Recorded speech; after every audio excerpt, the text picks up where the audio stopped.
And good evening.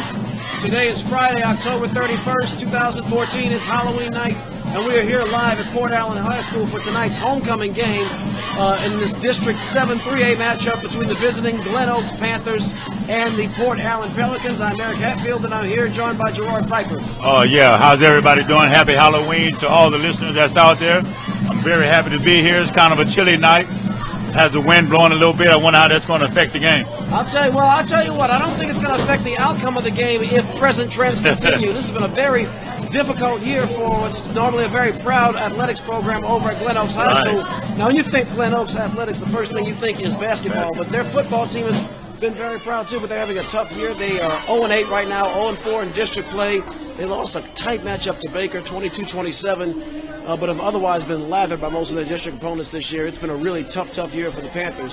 The Pelicans, on the other hand, 3-2 in district play, but they suffered really tough losses to District 7 3A juggernauts, University High School, which we brought to you a couple of weeks earlier on LouisianaAllAmericanSports.com, and also got whooped pretty soundly, almost by 40 points, at the hands of the Parkview Baptist. But again, those are two powerhouses that kind of transcend the district. Port Allen has been a very competitive program otherwise, and I expect the home crowd, unless Glen Oaks has a miracle come out of or something changed dramatically from the last couple of weeks, I expect the home crowd to come out happy. Yeah, and I was going to piggyback on that by saying that this is their homecoming, Port Allen Pelicans, so they have a lot of alumni that's out here, the people that came out tonight, and so they have all the extra motivation to be able to try to beat this team. And second on what you were saying about the Glen Oaks, the history that they had in the sports and the athletics in Louisiana and Baton Rouge. I've come up, they always had a good basketball team, football team. I can say the same thing about the Capital Lions. It seemed that Struma Indians, it seemed like a few prestigious schools that we had here that been around for a long time, have a good history, have kind of fallen to the wayside a little bit in the athletic department. But, hey, they're a big underdog coming in, and we're going to call it whatever which way it goes, you know. Right. And I'm just happy to be here and want to see a good game. That's all. Right, me too. Absolutely. I just hope those kids can kind of walk away with their heads held high. There have been a lot of changes. We're right around the corner from basketball season, and Glen Oaks' basketball program used to have just 2 years ago was thought of almost as bulletproof. Yeah. And they've really kind of receded backwards. There have been some changes, not Coach Harvey Adger, but on his coaching staff there have been some changes. Some other guys going on to bigger, greener pastures, taking jobs as head coaches and having success. And I think that's affected the recruiting, even though, quote unquote, we don't recruit in high school football, it happens. And I think that's affected the kids who've gone to play. The quality of kids that have gone to play there, it's more diluted. Right. And with Glen Oaks being a district school, they're at a big advantage. You can only recruit within your backyard, so to speak. Right, and I think that's really kind of hurt them. I think the same may have happened on the gridiron. Right. I think so too. And just like you said, a lot of these other schools they know how to recruit the best players that's coming out of middle school, and I can't say that I blame them. In a way, that you want to take the next level. And a lot of these recruiters that come from college and everything, they go to these big schools first and see what type of athletes that they have, and they would, tend to pick them a little bit first over the district schools. But hey, man, from what I see with the Port Allen Pelicans, we did the game here with U-High 2 weeks ago, which it was U-High beat them pretty soundly, but Port Allen showed me some things. They showed me a couple of good. They had a good defense. They showed me they have a decent offense, so I was impressed with what I saw. They fought hard that game. They did, and Coach Chad Mahaffey said it best after the game. He said it wasn't so much that Port Allen did everything wrong, as our kids did everything right. And U-High's got some horses. They got some athletes over there. I mean, and when they're doing everything right, that's a tough out right there. That's a real tough out. And Port Allen just unfortunately, they couldn't keep up with them. It was like racing maybe a Nissan Z against a Ferrari. I mean, one's nice, but the other one, you just forget about it, Yeah, and just like we're getting ready here for the kickoff. And it looks like I think we're going to hit the national anthem in a moment. And when we come out of that, we'll be ready for football. I believe Port Allen lost the toss. Glen Oaks would defer till the second half, and I believe the Pelicans will receive.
voice. Wow.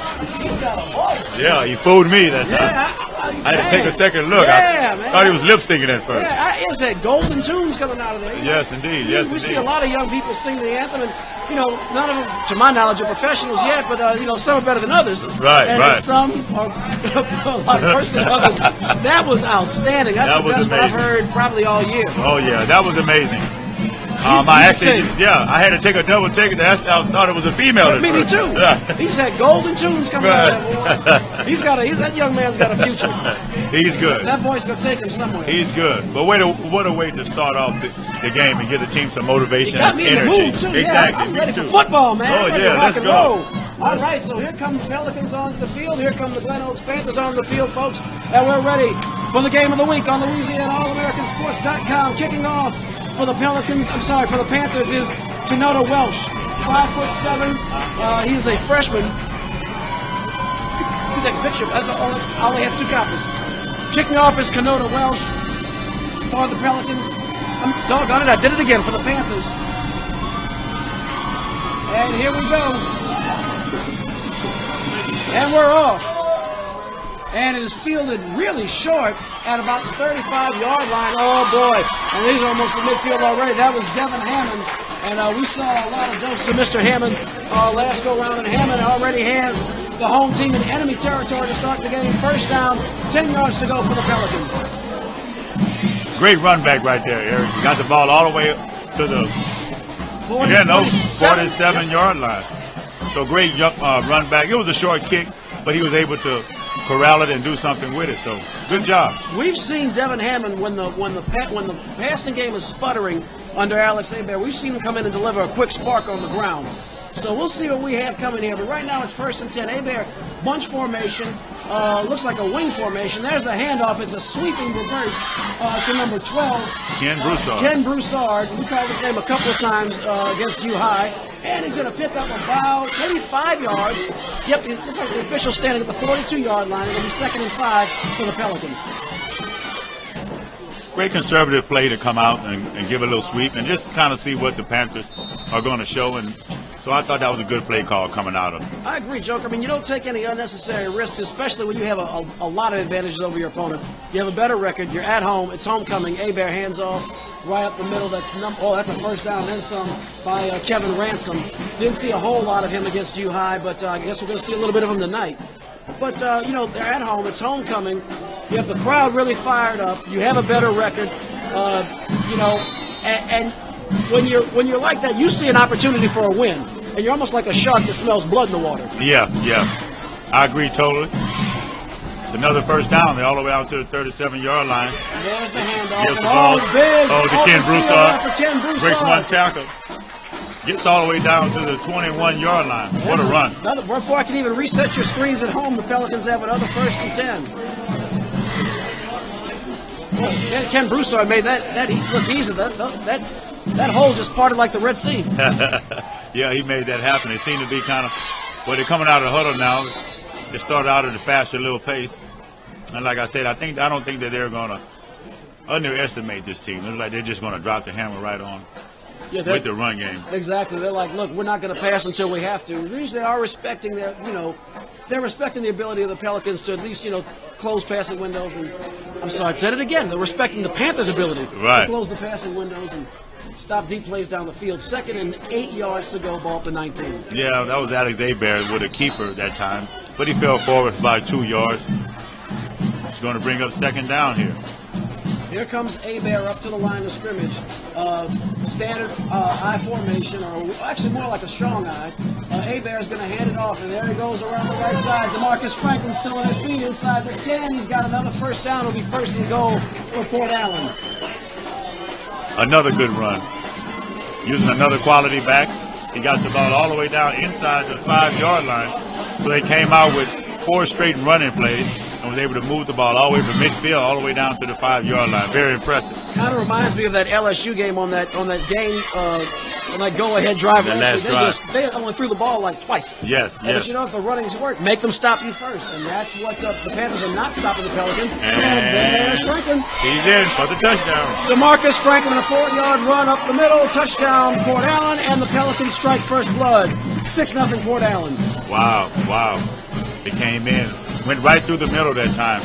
So they're pouring it on right out the gate. And that's what you have to do in this type of a game. You have to show your opponent that you're going to come right in and just lay the hammer right up on them. So, and they did just that. Yeah, Coach Blanchard and Coach Laborde are like, I ain't playing with you today. Right, exactly. Especially after catching a beat down like they did last week.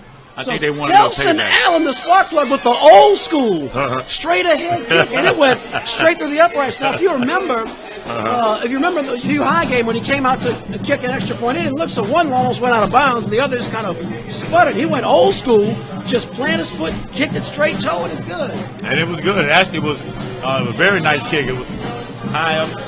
It looked straight through the upright. Was it good? It looked good for me. It looked straight. I haven't seen them change the scoreboard yet, so I'm going to change it at home. Tentatively, it looked good to me. Yeah, they got the officials huddling out on the field. I don't know what they're discussing. Maybe they're discussing the field goal. We don't know yet.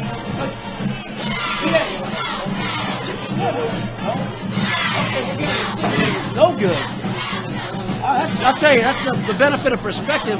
It definitely went high and straight. Yes, it looked like this. It looked a heck of a lot better than Telson Allen's other misses. Yeah, well, maybe the wind took it. Allen's a wide receiver by trade, a fantastic basketball player. We saw him, even though Port Allen was getting beaten pretty hard last time, we saw him come up and still make some plays in spite of the deficit. But I like the old school straight ahead kick. It looked a heck of a lot better than what we saw last week. Yeah, it did. Almost looked like what, George Blanda. Yeah. Oh, you pulled that one out of the hat, man. Yeah. That's old school. Mark Mosley, how about that one? Oh, they come with an outside kick. Oh, they ambushed him. Wow. Port Allen ambushed him. They're going for the jugular early. Glen Oaks didn't see it coming. I didn't see it coming. It's the 1st and 10 Pelicans right at the 44-yard line. And they got the ball right back. And just like I was saying, they want to come out right now and show this team that we're going to dominate you by putting the hammer down on them right from the start. With a team that has an 0-8 record coming in, this is just to knock all the fight out of them right from the beginning. That's exactly right, Joker. That is exactly right. Boy, they punched him in the mouth. I didn't even see that one coming. That's like a blow from Tyson. A-Bear under center, I formation, standard I. A-Bear hands it, fumble. Oh, fumble. Bruce and Franklin Broussard, I guess showing a little Southern hospitality, delivers a gift basket to the Panthers. So Glen Oaks now will have the football. I think he got that ball, Joker, and he saw daylight and forgot to secure the ball. I think so too. It was kind of a bad exchange, but that was a fumble recovered by number 63. Darius Johnson for the Glen Oaks Panthers, so maybe that'll give them a little bit of a spark. If that doesn't do it, nothing will. I think that's the only way that a team that has an 0-8 record, the team would have to be able to, to create turnovers and get a lot of breaks to go their way in order for them to being the underdog that they are. But I like their uniform. Yeah, I do too. They're nice. That was a big break because if the momentum had continued the way it was, if Port Allen had marched to the end zone again and scored 2 quick touchdowns, when you're already lost 8 games, your psyche is just messed up very, very early. So big break, big play there. Good job by Kadarius. What was the young man's name? Darius Johnson. Darius Johnson. Good job. Good job. With that pickup. Well, Glen Oaks got the ball, and on first down, they try to hand the ball up straight up the middle, and bam, lay him down. It was number 12, Ken Broussard, with the tackle for the Port Allen Pelicans. So it'll be second down and about 9. Here we go. Shotgun formation. There's play action. The quarterback's going to keep, and he gains nothing. Gains nothing again. That looked to be Marcus Keys, number 75, with the tackle. Yeah, Keys got in there with a quickness. Yes, he did. He really did. Their defensive line penetrated on first down and on second down. So these guys seem to be motivated on both sides of the ball. And it's almost joking like they knew what the snap count was. Actually, the refs were, I guess, generous. They gave him the yards. It's going to be 3rd and 8. I'm surprised he gained anything on that one. But 3rd down, 8 yards to go. Ball at the 45-yard line. Quarterback is Ronnie Giles for the Panthers. I believe their regular quarterback, James Gordon, I believe he's injured. And he threw a... Wow, is that a fumble? No, that was a forward pass, and it hit. I guess it was his arm was hit as he released, or the ball stuck to his hands too long. But either way, he winds up hitting a Port Allen player in the knee. And I see he's shaking his arm. I don't know if his arm was hit or he was injured, but as he's going to the sideline, he is steady wringing his arm out like, sometimes. Elbow? Yeah, his elbow. I think because he was going into his forward motion when he was hit. That's how ligaments get popped. And that's how ligaments get popped. But we'll see here. It looks like they have to punt. Stafford Anderson on the punt for the Panthers. Telson Allen, the spark plug, deep to receive for the Pelicans. Okay, wait a minute. All right, well, I'll tell you what, I hope for their sake this is a fake, because if they try to punt with no protection, it's partially blocked. There's a tip on it by big number 75. Ball scooped up, and they're going to call it dead on the 30. I don't understand that. How's it dead? I didn't see him call for fair catch or nearly. Looks like big number 75 is having a big night. Big number 75, Marcus Keys. That's his second big impact play. That was a strange call to me. Yeah, I thought that the ball was live, and it looked like it hit a Port Allen player, didn't it? Yes, that's what I'm saying. 75. Oh, maybe you mean after the kick. It may have been after the kick, but it looked like it hit a Port Allen player, and a Glen Oaks player picked it up. Because Marcus Keys, that would do it. That would make the ball dead. Because Marcus Keys got a piece of it at the line. I didn't think that was a great fake at all. I mean, if you're going to do that, you better throw the ball. Even at any level of football, you're going to get somebody get to that first wave. Yeah. Very quickly, and just have free reign to block the kick. You know. I didn't like the call. Yeah, 5 can't block 6. Right. But he did partially block that punt. Ball's at the 31-yard line. First and 10, Alex Hebert under center. There's the I formation. Overloaded to the right. There's the handoff. And I believe that's Franklin. We'll see in a moment who got the ball. It's either Franklin or Broussard. And looks like he lost about 2 yards on the play. That is Franklin. Number 12. Number 21. Yeah, the tackle was about number 75, Tyree Harris. The defensive lineman. Good job. First and 10, Twins to the right, I formation, 1 tight end. Well, it's actually second down and about 13, and he breaks one. Breaks one. He's close to the first down marker. Did I say first down? Oh, whoops. My bad. And now it is third down. Well, it's actually first and 10. They gave him a first down on that. They gave him a first down. All right, so here we go. First down and 10 yards to go. Ball is actually, if it was, moved all the way up to they're going to give it to him at the 43. So that is, in fact, the first down. That was a great run by the quarterback that time. He was able to. He was very alert. He saw that open lane and he took off. Looks like they're going to bring a blitz. Looks like a will blitz, and looks like it worked out. Looks like the Pelicans probably lost a yard. They're going to mark it back to the 42. Brings up second and 11. DeMarcus Franklin that time, hey, I mean, there's nothing he can do. The defense was able to penetrate the offensive line and catch him for a loss. So it looks like it's going to be second down and 11. I formation, Twins to the right. Hebert in the center, 1 tight end. Play action. Hebert looks, he throws one into the flat to big number 44. He's going to take the ball upfield and gain about maybe 8 yards on the play, maybe 9 yards. Should set up 3rd and 2.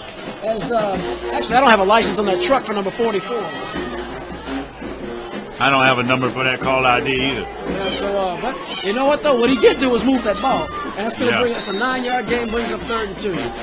That was a great call that time, but the defensive line been putting a lot of pressure on the offensive line. So what they did was they let the defensive line collapse, and he threw the screen to the outside in the flat and was able to pick up a good amount of yards. And now they just ran the ball straight up the middle to pick up another first down. Who carried that ball? Did you get a look at him? Actually, Franklin again. I think it was DeMarcus Franklin, exactly. With the first down. It's 1st and 10. The ball is on the 44-yard line. Oh, man. That looked like defensive Crowman. He just pushed the center right down. Well, you know, sometimes that's one way. If you're losing, if you want to throw your opponent's rhythm out, just punch somebody in the mouth. Well, I think Glen Oaks is about ready to use any tricks that they can to get a win. You know, former Minnesota Vikings coach Bud Grant, I believe it was late 60s, early 70s, around that time, he told his team on the first play of the game, I want every defensive lineman to slug the guy in front of him. So it's only going to be 1 15-yard penalty, but I want you to slug the guy in front of you. Wow. And so the first play, see 2 or 3 guys just go ahead and punch the guy in the gut. Wow. And I think the Vikings won that day. Now, I'm not endorsing that in high school athletics, but sometimes you get a little physical, you can send a statement, make a message. Send a message and send a statement. That's right. And meanwhile, Hebert says a statement saying, it's my first down. He gets the ball all the way out to the 32-yard line. We haven't seen a pass yet, except for the little screen pass so far in this game.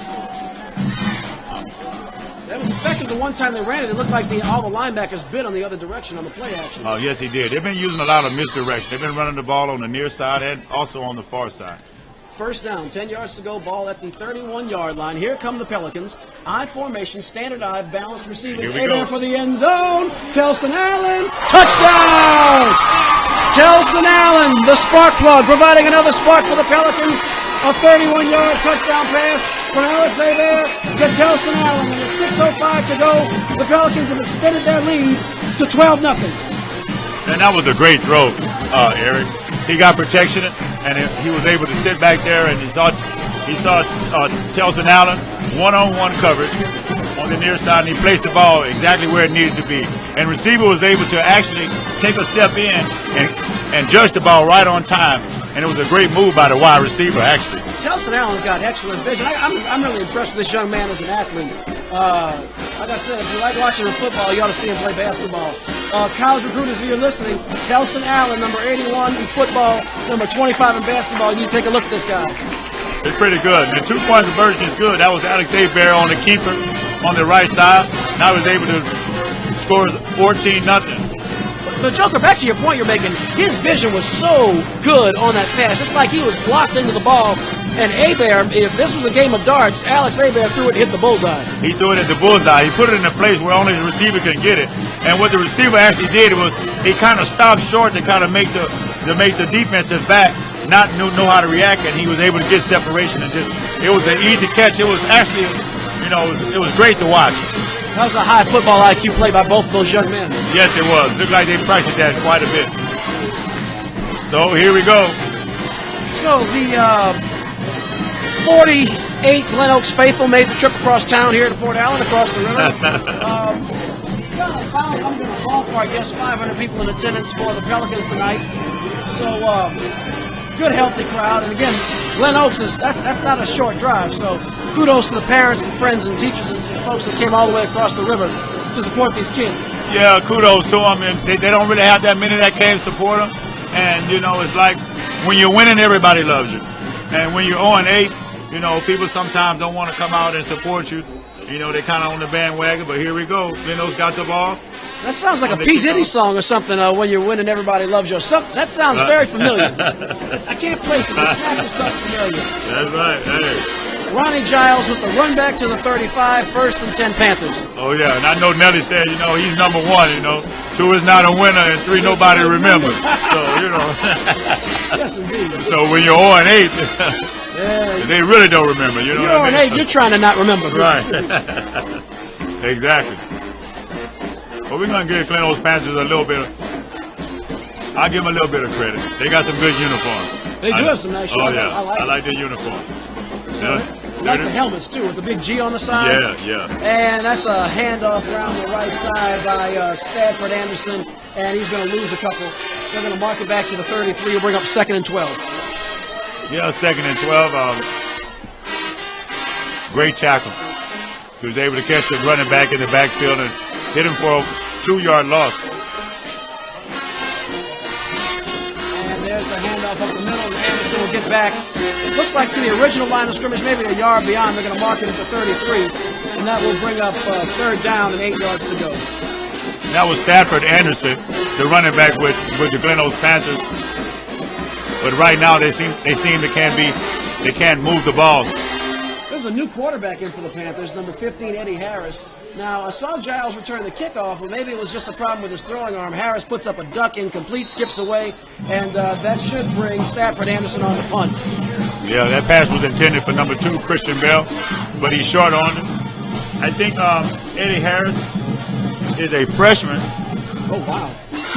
He's coming in green. No, actually, he's a junior. I know they had another quarterback. James Gordon, that was a freshman. I think he's their regular guy, too. I think he's just injured. I believe. I don't follow a whole lot of Glen Oaks football, but I think I've seen his name once or twice in the box scores or in the newspaper. Anderson on the punt. Telson Allen deep to receive. Here they go again. I mean, they're not fooling anybody. I wouldn't even go for it. I was just... Anderson Boots partially blocked again. And I think it was either a man again, Marcus Keys. he and Damon Garner were in there. I'm going to put my money on Keys getting another piece of that ball. He's been all over the place tonight. He's been all over the place, but to me, that's bad coaching. Yeah, it is. It is bad coaching. That's just it's breaking the protocol of special teams 101. Right, you know? Exactly. And when you're a team of 0-8, you know, it's kind of showing me why. You know, I look. The next high school game I'll coach from my first, but the one thing I do know about are punts and kicks. And you got to protect the punter, unless you're really going to fake it. And nobody did on that. They did that on the last possession. Exactly, but here we go. He jumped off sides again. But what I'm seeing from the Glen Oaks Panthers is a lot of undiscipline. They've had two defensive encroachments so far in the first quarter. We got 4 minutes and 50 seconds left in the first quarter. And for a team to be 0-8, if you want to try to get a win, you can't just give away stupid penalties and turnovers. Especially on the road. Especially on the road. A-Bear. I'm sorry, it's not A-Bear, that's Hammond. And Hammond throws him a bomb. And he had a man open. He put way too much mustard on that hot dog pass. He intended for number 24, Lorenzo Osborne, and he was open. He had his man beaten, but Hammond got a little too excited there, put a little too much zip on it. Yeah, a little bit too much zip on that. I think he was a little excited just coming into the game, and the ball kind of got away from him. But from what I'm seeing now, by them being up 14-0 and Glen Oaks being 0-8, I think they're going to try a lot of their new players or maybe their underclassmen. They kind of give them some game experience against a team like this. Yeah, they're figuring why not? Yeah, why not? And here we go, second down and 5. There's the pitch. The ball's out to DeMarcus Franklin. He goes around the corner and out of bounds. And that is good for a first down for the Pelicans. Looks like the ball is going to be on about the 37-yard line. So it's going to be 1st and 10. And here we go. They're just moving the ball as much as they want to. They're having their way with this defense so far. Yeah, and it's just breeding them more confidence into the Port Allen Pelicans. They see now that they can push this team, the defensive line off, and run the ball pretty much how they want to. You got Telson Allen one-on-one with number 24, Darren Evans. And here we go again. Here we go again. Here we go again. Here we go again. All the way to the Hizzy. That's a big 37-yard run by James Jones. I think that's only his first carry tonight. Wow. And, he made it a good one. Wow. Great burst of speed. He got good blocking, too, on the near side of the field. And he cut it to the sideline and was off to the races, all the way to the Hizzy. And Port Allen has jumped up to a 20-0 lead, and they're going to try for the point after touchdown. So Telson Allen's on the kick. I guess they're going to try for the 1 point.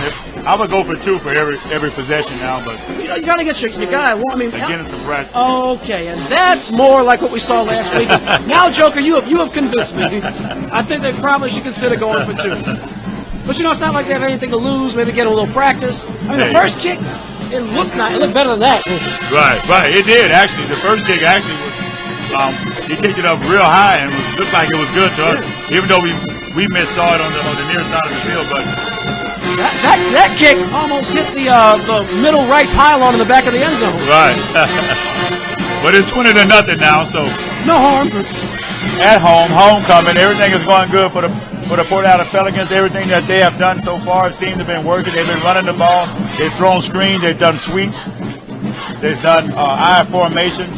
They've done quarterback keepers. Everything seemed to be going well. They took Alex A-Bear out of the game, and they put in Devin Hammond, and they just seem to have been rolling, doing pretty much what they want so far. It's been 20-0. There's 4 minutes and 22 seconds left in the first quarter. Boy, so that pretty much tells you. This is to quote Bubba Sparks.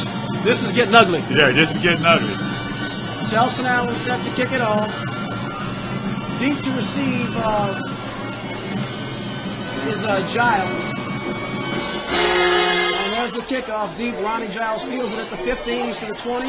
He's up around the 25-yard line, so after a 10-yard return, the Panthers will take over 1st and 10 right at the 25. Now, what I don't understand is, off the tee, he kicks the ball pretty good. It's high, and he kicks it pretty deep. But well, it was on. I mean, it was a. I know it wasn't a kickoff tee, but he had an 1.5 inch tee down there. Right. Yeah, I don't know. Maybe just it's one of those things that takes practice. If you don't do it a lot, you cannot take your head or your eyes off the ball. You got to follow all the way through, and it's not easy. It's not easy. Right. As we've seen throughout all these high schools.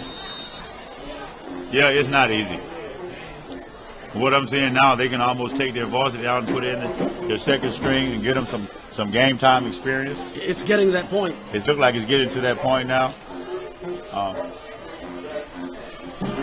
Their swagger just...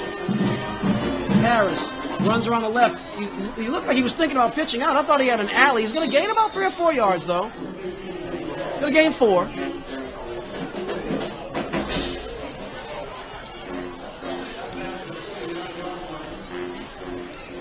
Right now, you're going to pretty much try anything that you can. I like that they're not trying to get everything back in one play. They're still sticking with their offense. They changed quarterbacks, but they're still sticking with their offense and trying to see if they can at least get past midfield. Nothing has been working. The Port Allen Pelicans has been dominant on the offensive side of the football and the defensive side of the football. Now here we go with a spread offense this time. 4 receivers out. It'll be second down. Giles back in the game. Puts up a... I don't know where he was passing that to. I almost could have caught it. I guess it was intended for, maybe it was intended for Coach Blanchard. Right. Looks like Darren Evans, I guess, was the intended receiver. Not really sure. Now, I know what Giles was trying to do, but that play never had a chance. Which will bring up third down and look like about 6 yards to go.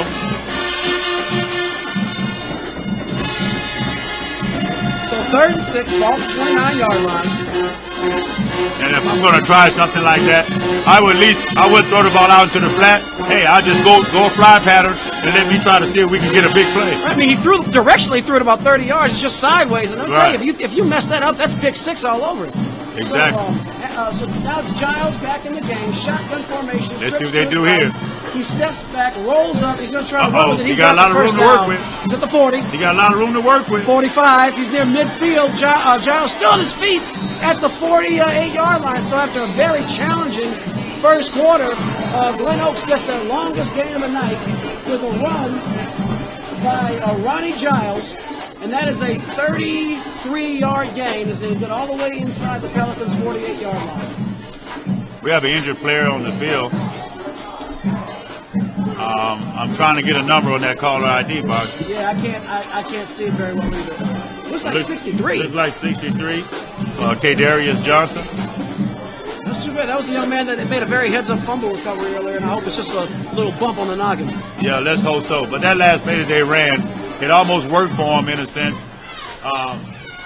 because by them sending the 4 receivers out, it made the defense kind of collapse and go back into which opened up the middle of the field. Right. Well, I think that's something that they probably should look at again. And once Giles broke containment, it was an easy first down. It was a very easy first down, and he has seemed to me to have a little bit of a nice running ability about him. He's kind of elusive. He has good speed, and he was able to pick up quite a bit of yards that time. Yeah, he had a good quick, once he got in gear, so to speak, he had a good step to the first down marker.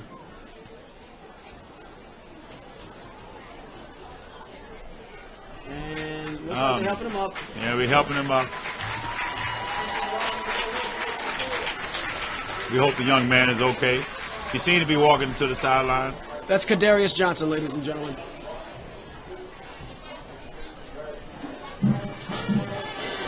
Oh, well, he's limping. It's either a knee or an ankle. Yeah, it seems to be his left knee or an ankle. So they're going to mark that the 49-yard line. So officially that was a 32-yard gallop by Ronnie Giles. And it'll be first down and 10 when we get back to the action. With 3 minutes and 8 seconds remaining in the opening period. Port Allen already on top 20-0. Now let's see what they're going to do here. They got a kind of a taste of something that finally worked for them. I think instead of trying to do a straight-up quarterback run, do a quarterback draw, where you kind of let the defense kind of settle in, and then the quarterback can be able to read the defense and be able to pick where he wants to run. Man in motion. And here we go. Giles drops back to pass. He looks, he floats one in the flat, not even close. Pass is intended for Christian Bell, number 2. Ronnie Giles is a good runner, but he's got strength in his arm, but that long throw into the flat. First of all, even if you complete it, you're not going to gain anything. You're not fooling anybody. Control and accuracy aren't exactly as strong suits. Exactly. I've noticed that. Or maybe at least throw it to the short side of the field where you don't have to pass it as far. But because when you throw far into the flat, even if they catch it, the defense has plenty of time to adjust. That's a big thing. Unless he jukes the first guy in a one-on-one situation, maybe you will, maybe you won't. That's just a low percentage play, in my opinion. I totally agree, Eric. Now, here we go, 2nd down and 10. Giles rolling out to his left. He's past the line of scrimmage, and he's maybe going to get 2. That was a quarterback keeper with this sweep play. I was just saying that I was thinking that they should run him a little bit more, but to me, well, maybe it won't work as much now because his accuracy is not that good. So maybe Port Allen won't bite on thinking that he will ever really pass. So they will watch the run. Here we go. 3rd down, 8 yards to go. Glen Oaks has penetrated as deep into enemy territory as they have all night. Harris is now back under center. That's Eddie Harris. In motion is Anderson. There's the play action. Harris rolls out. He goes long. He's got a man, and it is caught. And Glen Oaks hits right back. That's a touchdown pass to number 24, Darren Evans. They've spotted him a couple of times tonight. A 47-yard touchdown pass from Eddie Harris to number 24, Darren Evans. Touchdown, and Glen Oaks is on the board in the 1st quarter. And just like that, switching the quarterback, bringing in a quarterback that was a little bit more accurate. And I've seen that these receivers had got open. And if you're going to throw the ball down the field. You know, and try to get a big play. It's almost equivalent as a punt. You know, it was 3rd down, so that was a very good play. And at least they got some points on the board. Right, you throw it downfield. Even the worst thing that can happen is it gets picked off. Well, if it does, it's inside the other 20. So exactly. So on the kick is Keontae Welsh, number 33. Try for the extra point. Harris to hold. With 2:13 remaining in the 1st quarter, and Glen Oaks said, we ain't going out like that. Snap placement, kick, I don't know. Did he make it? It is no good. Wide right.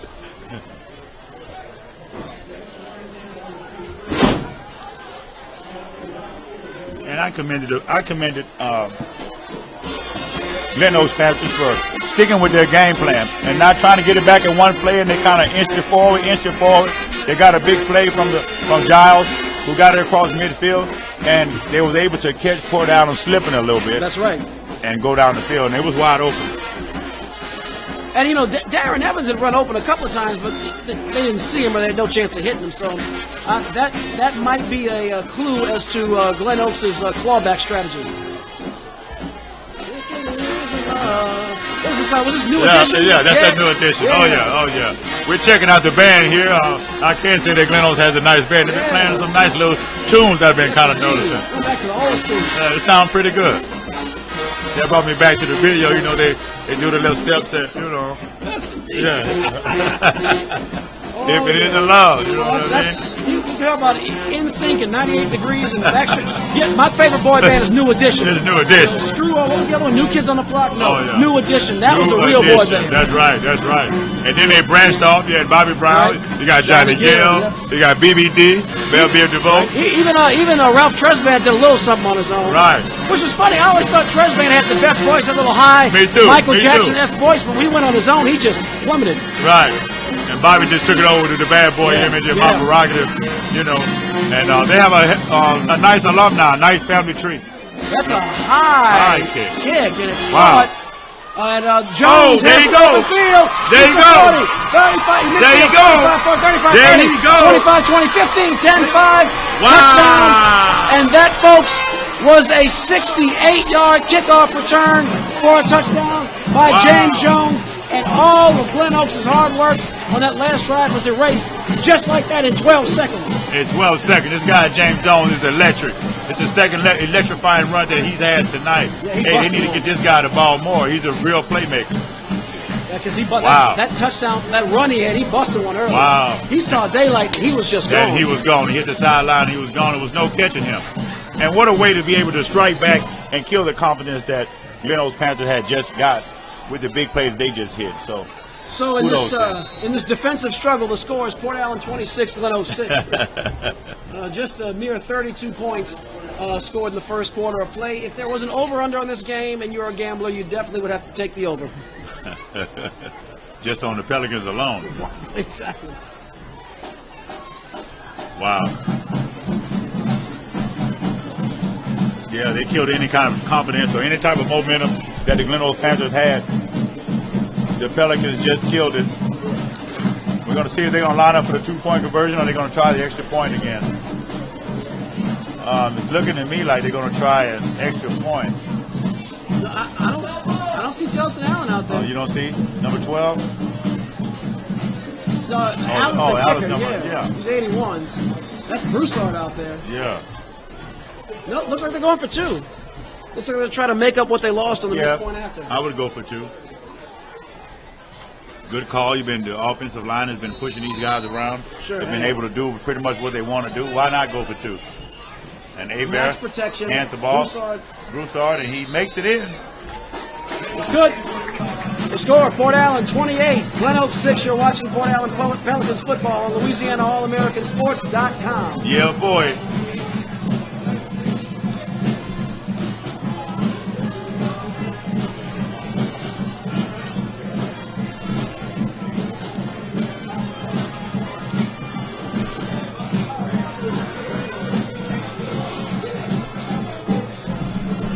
Well, when it rains, it pours, huh? Yes, indeed. So we'd like to remind you tomorrow morning to tune in for the Louisiana All-American Sports Show. If you're enjoying the coverage on LouisianaAllAmericanSports.com, we bring it all to you, not just high school, but also college and the professional ranks. NBA is started up, World Series wrapped up. We got plenty to talk about tomorrow morning on the Louisiana All-American Sports Show, Saturday mornings at 11 a.m. on 96.9 FM WHYR in Baton Rouge. If you're outside of the Baton Rouge area, because it is a low-power station, don't worry, you can stream in worldwide from anywhere at WHYR.org or on the TuneIn app on your Android phone. Yeah, boy. It looks like the Pelicans are getting ready to kick off. Darius Lawrence is waiting to receive the ball. And I want to see from the last possession, they brought in a new quarterback. Eddie Harrison. Yeah. Eddie Harrison. I think that may have gave them a little bit of hope. That's a live ball. Ball fielded at the 22. Darius Lawrence. He goes around the sideline. Still on his feet, and nice return. Brought down on 34. Wipe out, dude. So Lawrence is dropped after a 12-yard return. Will be 1st and 10 at the Panthers' 34-yard line. I want to see what quarterback they're going to bring out on this one. Giles is pretty good, but I think he's more of a runner. I agree. No, if they have any intention on throwing the ball, they need to bring out Eddie Harris. But Eddie Harris really, he was pretty accurate. Yeah. Well, he put that ball right where it had to be on the touchdown pass. And they're bringing out Eddie Harris to the offense. And that tells me they're more likely to throw the football, have some passing plays mixed in there. And here they go. They have 3 wide receivers to the near side. Eddie Harris in the shotgun. And he hands the ball off. Well, he kept it. Oh, it's a fumble. It's a fumble. That was a play-action fake, and he faked out his own team. And the Pelicans have the ball. And just like that. That was big number. So the defensive linemen have been getting it done tonight. That was number 73, Taris Jones. Wow. He and Marcus Keys and Damian Garner. Well, they've been playing big in the trenches. They've been really playing big. They've been having tackles for loss on the running backs, tackle for loss, block punts. Fumble recovery. I mean, they're on their game. They're on their game. Hey, when you see that blood in the water, like you said, you know, hey, you're like a great white shark. 1st down, 10 yards to go. Ball's at the 28-yard line of the Panthers. It's an I formation. Hebert, play action. Nice job evading. Oh, another fumble. He loses the ball. He loses the ball. I think the Pelicans jumped on top of it. Yeah, he did. What a way to recover the ball, but you have to hold on to it. I think that's the second fumble that he's had tonight. Yeah, Hebert did a good job when we went for the play-action fake and the protection broke down. There was a defender right there. He did a good job stepping up to avoid him. But I think kind of like we saw in the I believe it was the James Jones fumble, or it was the Franklin fumble. Right. We saw daylight downfield and forgot to take the ball with him. Right. Fundamental football, protect the ball. Here we go. And speaking of Franklin, he's going to gain about 2 yards after a loss of 4. So we'll bring up 3rd and 12.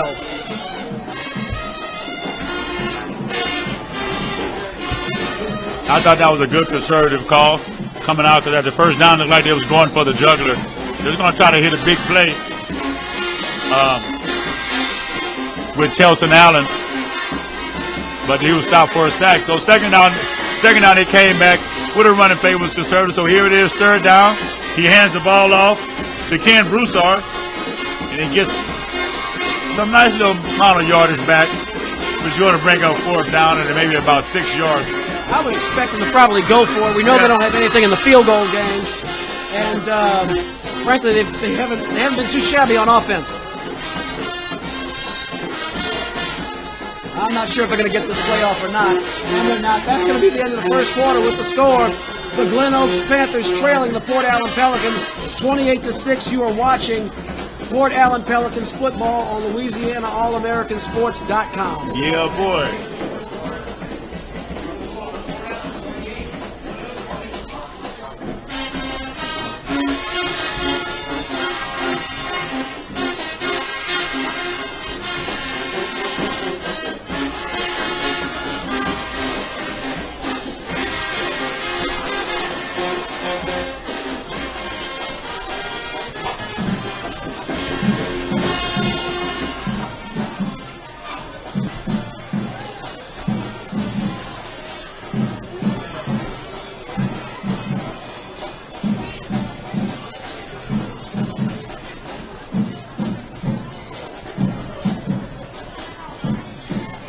Now we're back to the action. It's fourth down. Looks like the Pelicans are going to go for it.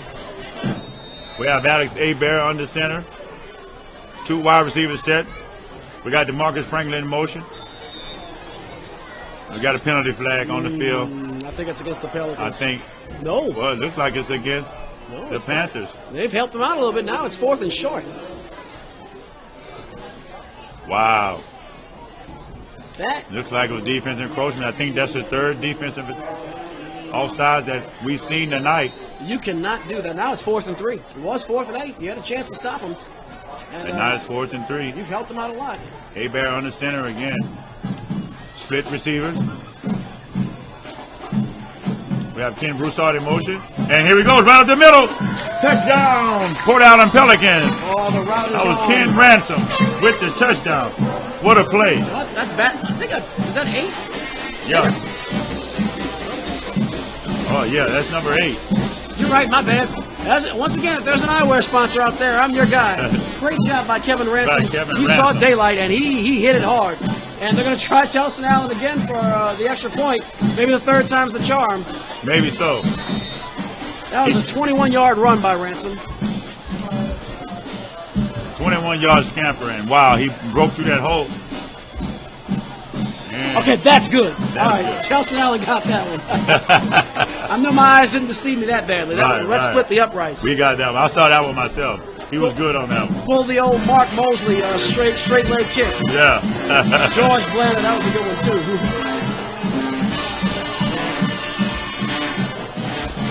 But Kevin Ransom looked like he wanted to get in on the show and get him a touchdown. He was able to do so. It was 4th down. It was 4th down and 8, and the Panthers shot themselves in the foot again by having a defensive encroachment, which made the play calling a little bit more different than they had to call. Now they had a number of plays they can run, and they ran the ball, gave it to Kevin Ransom here right off the field, burst through the hole and ran for 21 yards with a touchdown. Right, it forced their linebackers to concentrate on a much smaller space, which opened everything up. Right. They didn't know where they were going to go. And so now they're just hitting on all cylinders now. And the score is 35-6, and we still have 11 minutes 54 seconds left in the second quarter. That was the first play of the second quarter. This is brutal. I mean, this is rough. Yeah, this is pretty rough. Maybe they can catch them in the basketball season. Hey, yeah, let me tell you, Port Allen's basketball team is pretty good. Pretty good, but I think their odds are definitely. I think the field's a little more level there. More level there, right. And here we go, Telston Allen with the kickoff. So they're gonna, Panthers are gonna get another chance. And you know, I'm just thinking out loud. If I'm Coach Clark of the Panthers, I call a lot of running plays, try to get that clock down, get it to halftime. Fair catch. It's muffed. It looks like. Wow. So number 2, Christian Bell called for the fair catch, and he collided with his teammate Ron Duncan. Looks like the Panthers did hold on to the foot. No, they did not. No, they did not. It's a turnover. Wow. That hurts. That just tears your insides out after giving up after a penalty, then a long touchdown, and you call for fair catch. You figure what could possibly go wrong. Well, apparently number 6, Ron Duncan, didn't realize it was a no-fly zone. He didn't realize the no-fly zone. That was another mishap on the special team. Their special teams are not so special. And Joker, we say it every week. You know, people talk about offense, defense, and everybody wants to be a quarterback, a running back, wide receiver. There's a long bomb for Chelson Allen. And did he catch that? No. Heck of an effort, though. And everybody wants to be a quarterback, or a wide receiver, or a running back, or a corner, a shutdown corner, or middle linebacker. That's great, and that's what people come to see, offense and defense. But if your special teams is terrible, you're going to suffer for it. And we're seeing that tonight. We've seen it all year, and we're seeing it again tonight. Yeah, we're seeing it again tonight. I mean, the very non-disciplined play that we're seeing from the Glen Oaks Panthers, it just shows me, it just kind of reflects on the coaching to me. It does. It does. And I hate to say that, and I hate to throw any coach up under the bus, because I know these guys work hard for their kids. They love their kids, and they want to tell them the best, but hey. But, you know, it's either from coaching or lack thereof. Or lack thereof. And the other thing, too, is, Coach Clark is not exactly in an enviable position. It's kind of like whack-a-mole. You have problems on your passing game. You have problems on defense. You're just working about getting the basics, the blocking and tackling down. And you don't even have that much time left to coach special teams after you just kind of hold it with duct tape and glue together, hold your basic offense and defense together. Exactly. And most coaches, they don't, they like you said, they spend so much time on their offense and their defense, and they kind of... A-Bear, end zone, man open. Good defense. Both defenders went and batted the ball away. That was the pass defense to number 14, Darius Lawrence. Pass was intended for Lorenzo Osborne, number 24. Number 24. Good pass to him, a great defense. He was double covered, and they was able to knock the ball down, which bring up fourth down. Looks like they're going to go for it. But I was saying that most teams, and they just practice on offense and defense, don't get a special team. Any time in practice, learn the fundamental way to play the special teams position. But I had one coach I like, Frank Beamer, with Virginia Tech. He's close. I don't think he got it, though. I don't think he got it either. It's going to be close. He needs to get to the 17. No, he's nowhere near it. Yeah, you got to get to maybe to the 18, but no, he's at the 19. That's a turnover on downs. Yeah, it's going to be turnover on downs. But you were saying about Coach Beamer? I was saying that, Frank Beamer, he specializes really in special teams. And I remember he always seemed to get... That was how he cut his teeth, wasn't it? I think so, yeah. And he always seemed to get a block field goal or a block punt or a run back for a kick in a big game. I noticed that about him, and they interviewed him, and he was real big on the special teams, and he made sure that they were fundamentally sound. And those big special team plays are game-altering plays, as this one could have easily been.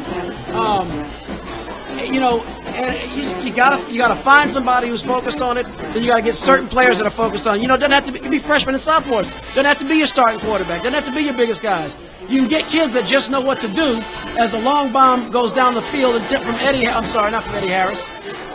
Ooh, and somebody got cracked. That was James Jones. He was on the defense. He was able to get up there and knock the ball down, but he ran into his own player. But he gets up. So Eddie Harris with a pass down the field, incomplete. Brings up 2nd and 10. I like the aggressiveness, though. I like the aggressiveness, too. Hey, they're trying to do whatever they can to get any type of momentum or any type of confidence going right here. But they're going to bring up 2nd down and 10. You find a guy, who's willing to coach special teams, focus on it, and you don't necessarily have to have the best athletes on the field. You just want kids who number one, will hustle and know what they are supposed to do. Because on that kickoff, they did not know what they were supposed to do, and with the two block punts, the partially blocked punts, the guys did not know what they were supposed to do as far as the protection. Exactly, and it's almost coming like a lost art. It's almost like in high school, jump shot it is. Yeah. In basketball, the free throw. You see a lot of these guys, these big chipper guys, they score all these points, but when they get up there, they average 60% from the free throw line, and it's just something that you just have to practice and be fundamental. The fundamentals, Right. And so it's the same applies to the special teams. Some people, may not practice it, or they don't really think about it as much, but it's very, very important, and it turns games just like free throws does. They out. Absolutely, you know Joker. what I mean? That's an excellent analogy, man. Harris drops back, rolls out to his right. He's going to step up. He's flushed out of the pocket. He's going to run. He's got an open field. He's got the first down. That was an excellent effort by Eddie Harris. Good downfield vision by that young man. Very good downfield vision. He had deceptive speed too. He was defense was in pursuit of him, but he was able to elude him and pick up that first down. He knew right where the marker was and was able to dive for it and get it. He knew what his assignment was on that one. He knew what he was supposed to do. That's a 16-yard run by Harris. First down for the Panthers. Great job for this guy to be down 35-6 with still in the second quarter, for him to still have that fighting desire, still want to be able to try to win. We have a player down on the field. We're going to try to find out who that is so we can let you all know. Flattened. It's a Panthers player. I cannot see who it is. It must have been while Harris was running down the field. Maybe he got his feet got caught up in the blocking scheme, or I saw when Harris took a jump, he was near a teammate. Maybe he clipped his ankle or something. I don't know. I can't really tell. I can't really tell what area the injury's in or what he's favoring. And actually, one of the Port Allen trainers is coming out onto the field. Looks like he's getting up. Oh, he's on his feet. That's a good. Oh, it's a Port Allen player. That was Hammond. That's Devin Hammond. Devin Hammond. Who was hurt? Well, I can't see. I saw that white helmet. I thought it was a piece of jersey. But he's walking off, and he's okay, and that's good. 9:55 to go.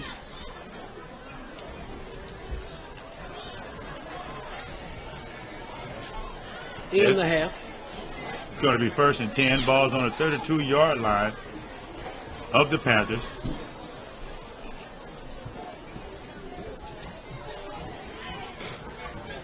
Eddie Harris in the shotgun. So here we go. Twins to the short side of the field, the far side on his left. Harris is going to come to the near side. That's not Harris. That's Giles. And Giles is wrapped up, but there's some dirty laundry. That looks like it's in the area of holding, though. So this might go from bad to worse.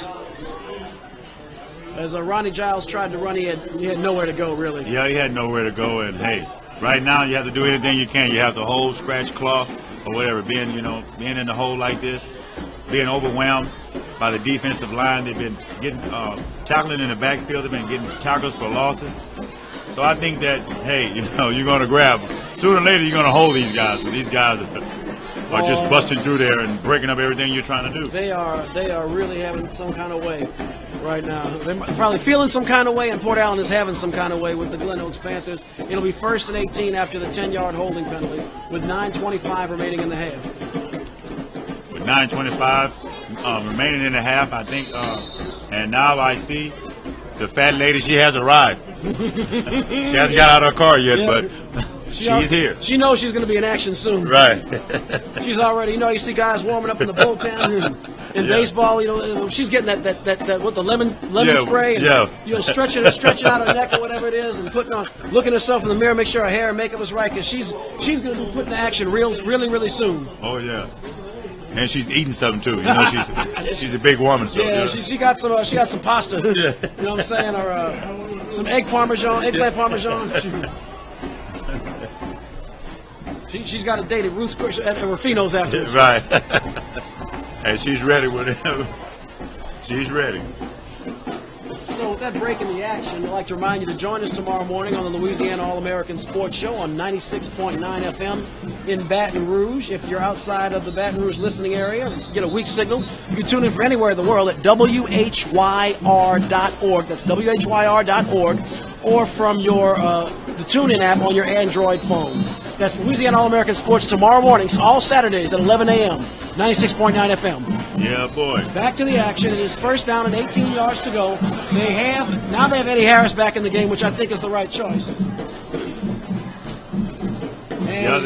Only 2 receivers, max protection, and here we go. He throws him a bit of a wobbler, and it's incomplete, and it brings up 2nd down. I like the scheme. I like the max protection downfield throw. That man wasn't open. Almost like he's just throwing up a desperation and just hoping that the receiver can make a play on the ball. They're trying for anything right now, which I can't blame them. I can't blame them. I just, the thing is, the more time remaining, the more time Port Allen has to keep running up that score. And I personally think, just watching the momentum and the ebb and flow of this game, I just think the quicker you get to halftime with the less damage done, the better chance you have to regroup, catch a breath, and come out in the second half. But hey, that's why I'm not a coach. Another max protection, so they're trying to they sent 5, so that was the right choice. Harris still under pressure, and even with 2 tight ends, they dropped Eddie Harris at the 7-yard line. That has got to be frustrating, and now he's a little slow to get up.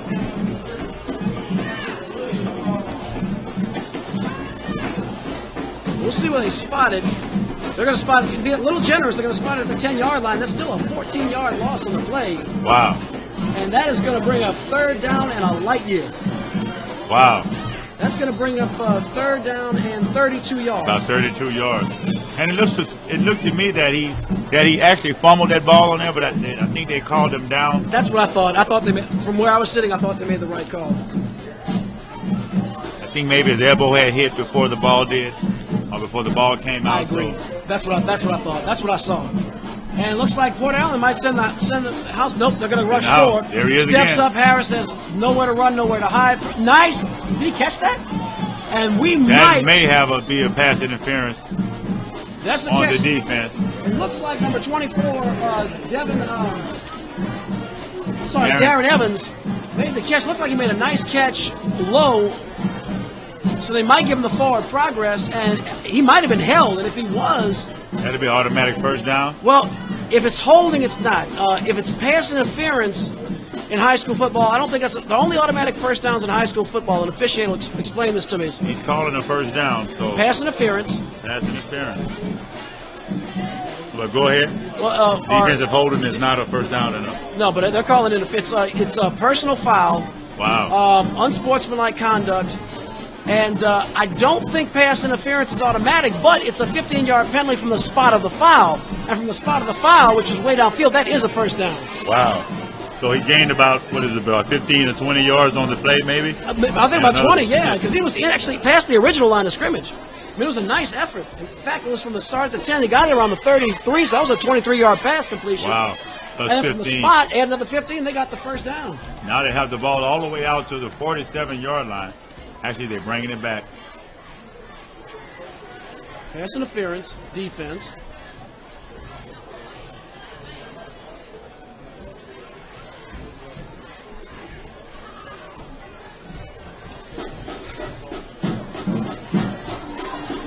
Oh. The referees are yeah, I see them pointing. If you're a Panthers fan, they're pointing in the wrong direction. Right.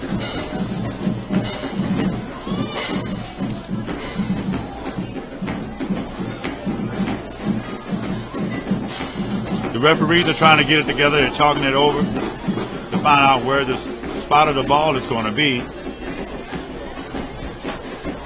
The yard marker still has third down on it. They're standing. We're going to find out here what's going on. They're standing around the 33 yard line where the original contact occurred.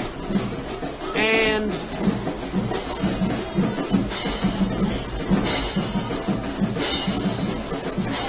they're talking to the coach. I guess they're trying to figure out exactly. Maybe Coach Clark is asking what are his options. I don't know. I'm very confused. Because they walked it all the way up to the 47, 48-yard line, and then they walked it right back to the spot of the foul.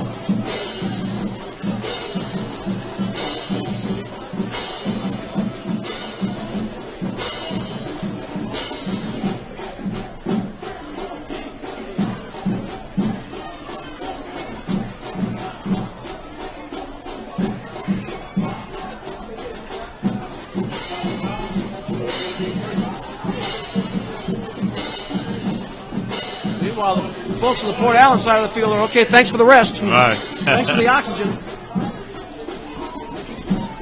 All right, so pass interference, defense. It's third down. Wow. Repeat third down. So they're going to take the 50. Okay, this is what I think they're saying. I thought it was a spot foul, but they're putting the ball at the 25-yard line. They're saying it's 15 yards from the line of scrimmage. So they'll move it up. It's not a first down. But it'll be third down, and they'll have a shot. And they're still going to need about, 17 yards. What was it, third and 32? Yeah, the line of gain is the 42-yard line, so yes, that's the 17 yards they're going to need for the first down.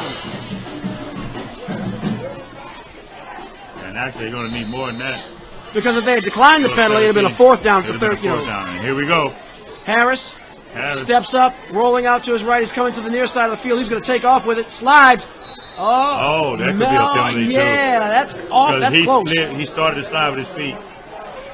I mean, that's one he gave himself up that time. Yeah, that's one that's so close I can see going either way with calling or not calling. But from my stand, I'd have thrown a flag. I would have thrown the flag because he started to slow down to slide, so I would have thrown the flag on that.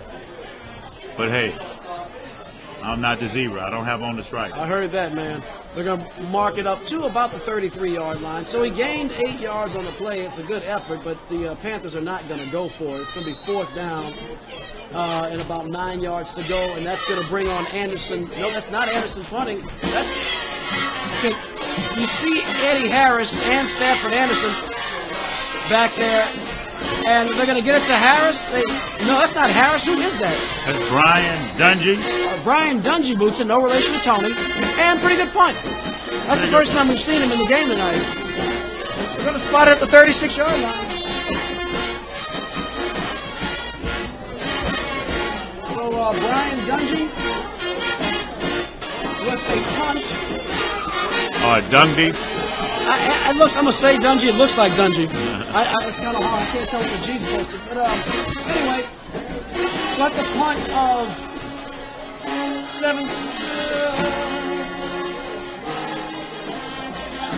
31 yards and no return, so decent net on the play. That was a good special teams play. Yeah. We're going to see a lot of that from Glen Oaks tonight. You got a good kicker. Oh, what a reverse. They had him fooled Franklin on the misdirection, still on his feet. They could not bring DeMarcus Franklin down. And DeMarcus Franklin had bodies hanging on him almost in the backfield, but instead he's going to second effort his way for a first down. That was really shoddy tackling by the Panthers. It really was. They had him corralled for maybe about a 1 or 2 yard gain, and he was able to break away and get all the way to the 49-yard line. It was a rumble in the jungle. He kept his legs going, though. Real impressive. And got the first down, so now we got 1st and 10 again. Hebert is under center in the I formation. And he gives the ball to Ken Broussard again. He goes right up the middle for a big gain all the way down to the 25-yard line. Kevin Broussard with a 26-yard. We're going to spot it. Looks like it's a 20 at the 26. So that's a 25-yard run by Broussard. Another first down, and these Pelicans are rolling, Joker. Yeah, they're rolling. They can pretty much do what they want now. They're running inside. They're running outside. The Port Allen Pelicans look very, very impressive tonight. Max protection. Now they're going to bring Franklin in motion. The handoff right up the middle. And short gain. This is not a bad gain at all. They're going to give him 5 yards, it looks like. 5 yards on that. Wow. Down to the 21-yard line. I didn't see you carry the ball, did you?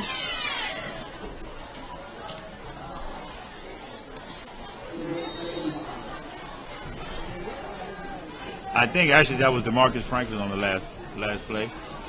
So here we go. It'll be 2nd down and 5. They give it to Franklin again. Oh, good hard run by DeMarcus Franklin, and that's another first down for the Pelicans.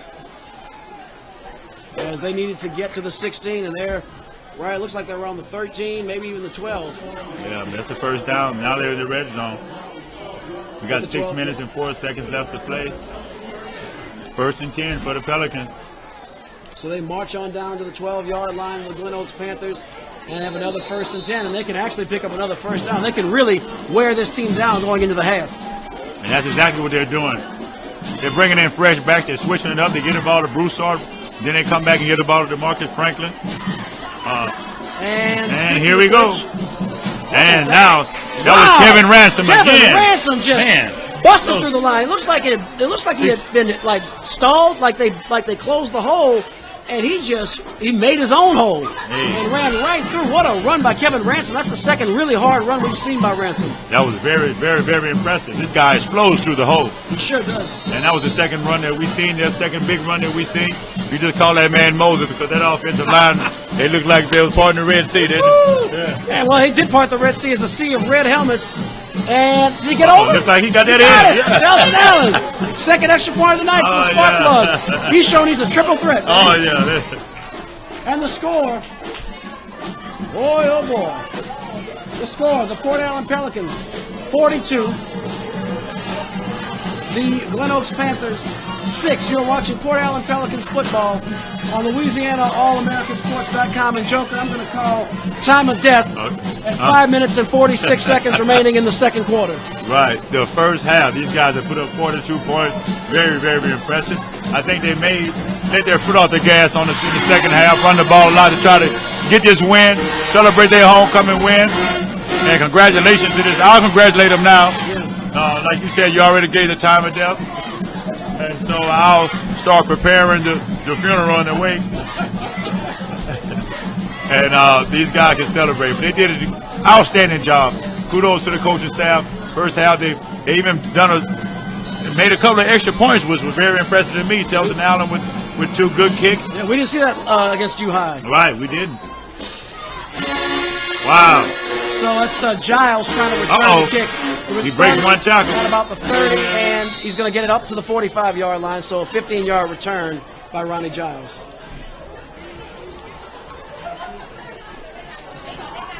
But, yeah, Port Allen clearly came out with a plan of attack, and the players executed that plan, made very few errors, except for the fumble earlier in the game, and it's paid off. They got this game wiped up at halftime. They did what they set out to do. They pretty much did. They pretty much owned the game from the opening kickoff. They was able to run the ball and score on their first possession. On every possession they had the ball, they've been able to pretty much score and have their way with it. Special teams, they kicked the ball off. If they would get a turnover on special teams, they blocked 2 punts today. They've done everything that you pretty much can ask for as a team. Very well coached. They haven't had any penalties that cost them too much. And very good game. Very fundamentally sound game that these guys have done in the first half. Well, you mentioned I can't remember any penalties on Port Allen. You think there had to be some, but I can't remember one yet. Well, the defensive penalty with the pass interference, but none of them that really affected them. Like on the offense, some false starts or any delay of games or holding. I think they maybe had one holding call. And Evans with the catch, and that's a first down.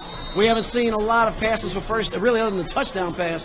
We haven't seen too many passes completed beyond the first down marker, but Harris gets a nice one out there to Darren Evans. And right now, I think they're just trying to save face, maybe try to go in halftime with any type of confidence and any type of momentum. Right now would just be huge.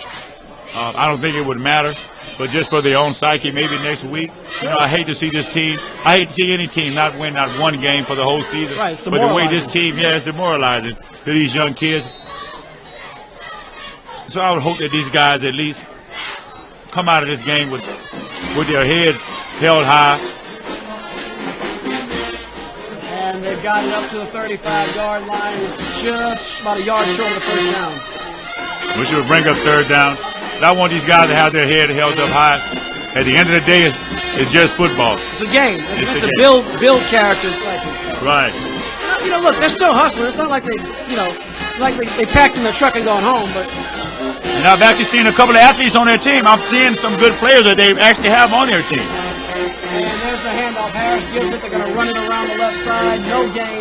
Short of the first down is number 14, Darius Lawrence. And that's going to bring up fourth down.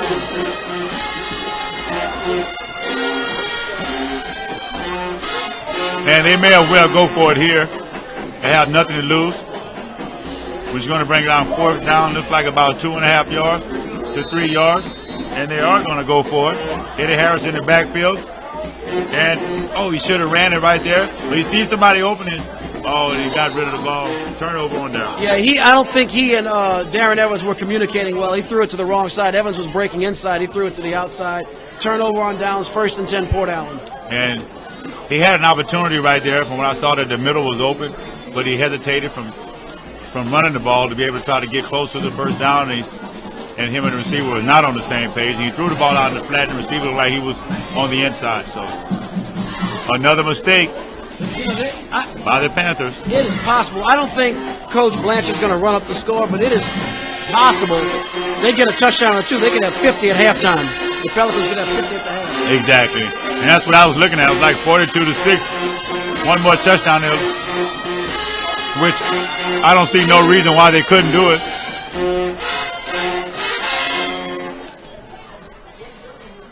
But if I was them, I would have a little bit of mercy. Yeah, send Towson out, see if he can make it 3 for 3. You get him some confidence. Right.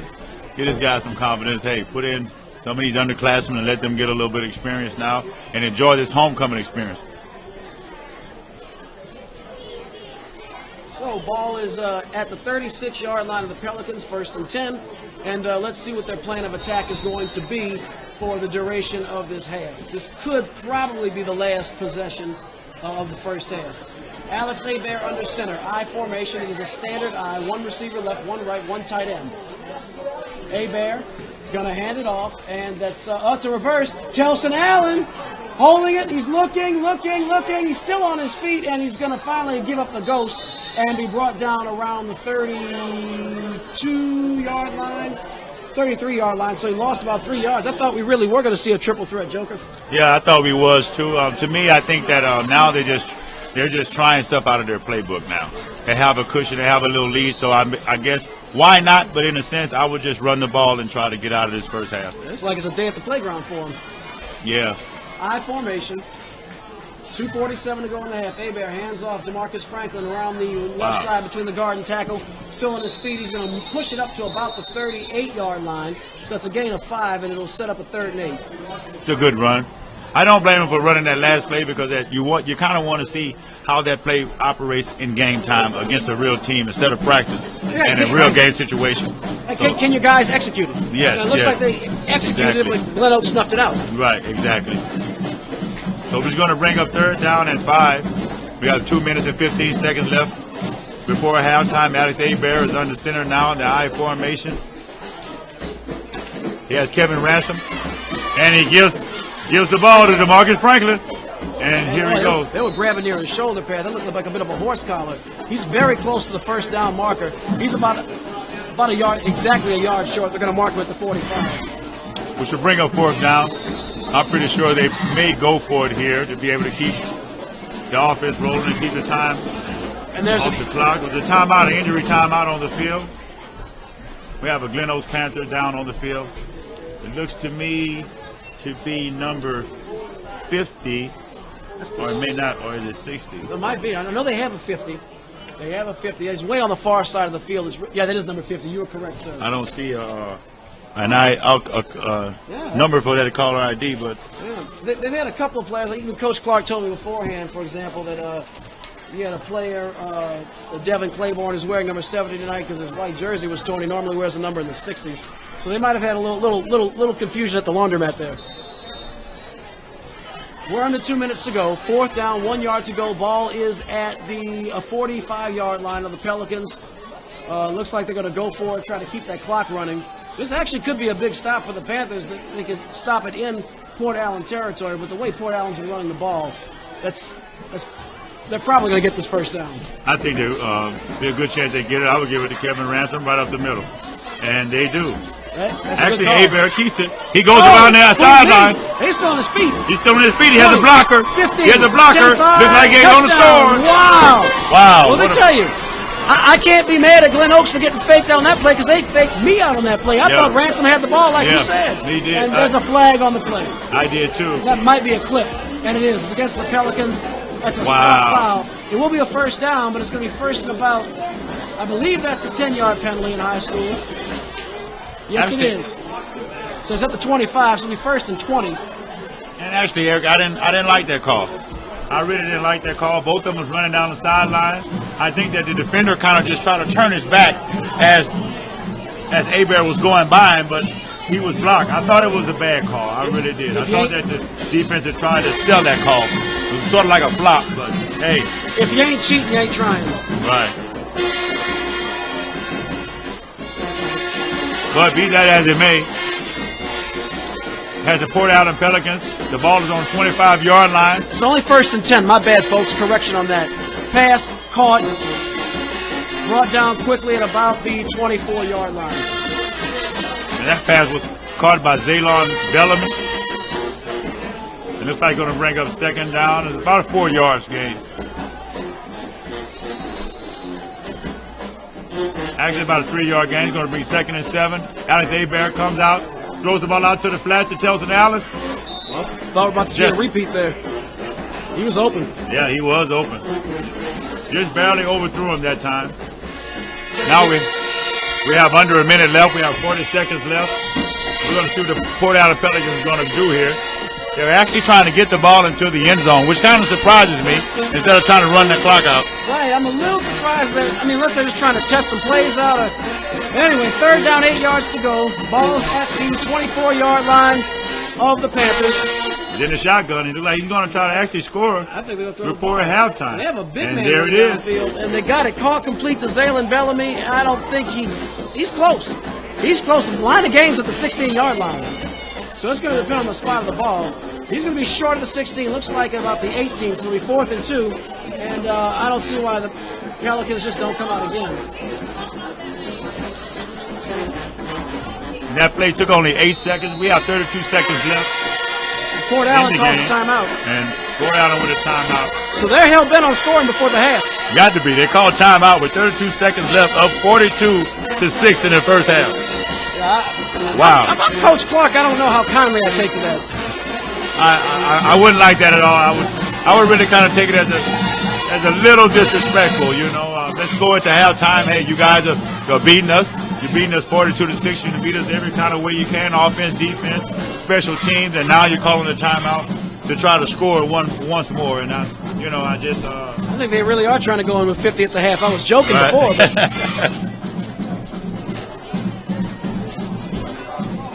so it's going to be 4th down and 2 yards to go. Port Allen with the ball at the 18-yard line.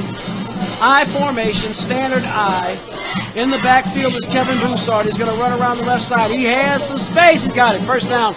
Still on his feet. He's inside. He's close to being inside the 10. Ball pops loose but rolls out of bounds. And it's going to be 1st and goal with 22 seconds to go. 1st and goal. I also like the way they've been switching up their running backs. You know, one play they'll give the ball to Kevin Ransom. Then they'll come back, give it to Broussard. James Jones has got a little bit of action. And not to mention DeMarcus Franklin. Not to mention DeMarcus Franklin. Power runs. And Hebert himself has been kept. Hebert's run really well tonight. I've been impressed. Very diverse attack, and it seems to have been. It has worked very well tonight. And here they go. He's passing the ball actually. And touchdown. There he is. Telson Allen. That's his second tonight. A 6-yard touchdown pass from Alex Hebert to Telson, the spark plug Allen. The romp continues. Port Allen 48, Glen Oaks 6. Wow, it's almost like shooting fish in a barrel. It was just too easy. Slant pattern, ball right on the money, and Telson Allen once again, very talented receiver. He's showing me a lot tonight, and he lines up for the kick too. He's made 2 of them. Let's see if he can go 3 for 3. 3 times the charm. Snap, placement, straight leg kick. That looks good. That looks good. It is good. So the score. Wow. The Port Allen Pelicans 49, the Glen Oaks Panthers 6. You're watching Port Allen Pelicans football on LouisianaAllAmericanSports.com. Yeah, boy.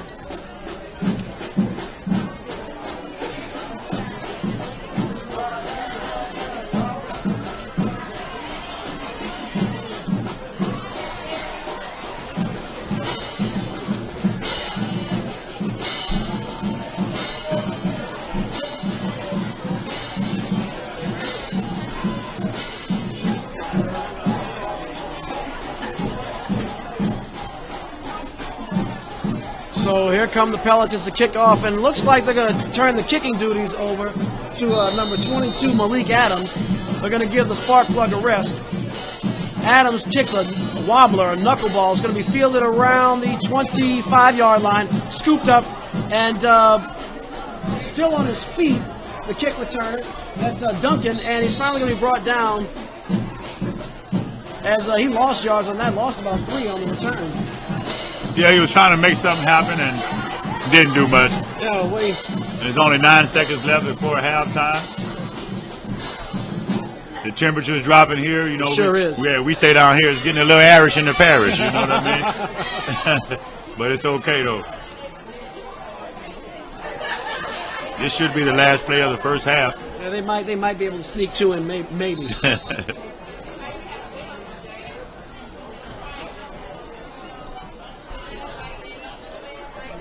So they're lined up. They're going to try to heave one down the field. Yeah, I guess so. I guess they're going to try. 9 seconds to go. Harrison shotgun. 4 wide receivers, 2 to the left, 2 to the right. Harris drops back, steps up, throws a little bit down the field. Has a man. That's a mistake. He should have gotten out of bounds. He should have got out of bounds. But they actually have 2 timeouts left. You can't take them with you to halftime. Man, that's it. No, there's zeros on the clock, but there was time remaining. No, don't get too excited. They can start walking, but the half ain't over.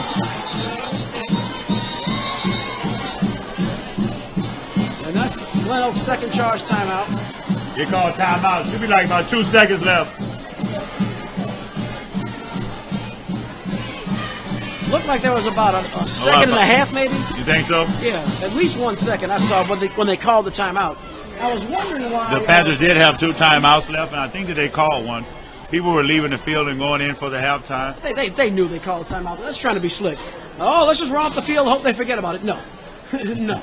Yeah, it ain't fool me, so I know they didn't fool them. They're down there. We're up here.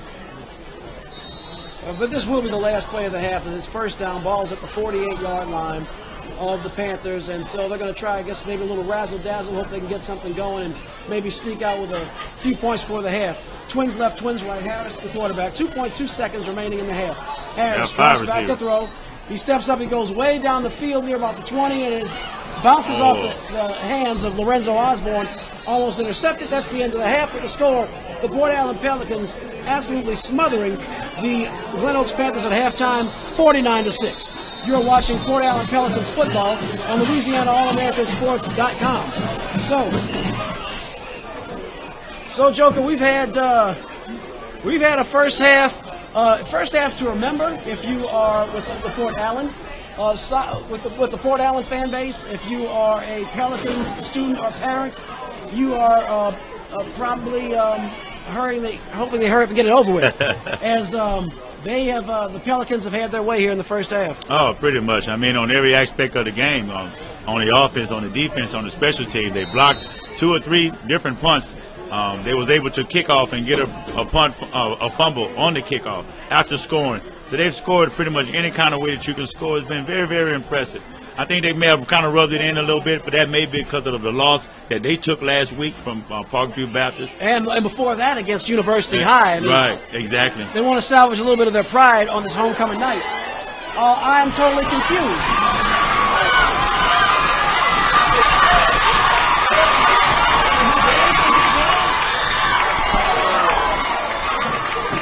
Okay.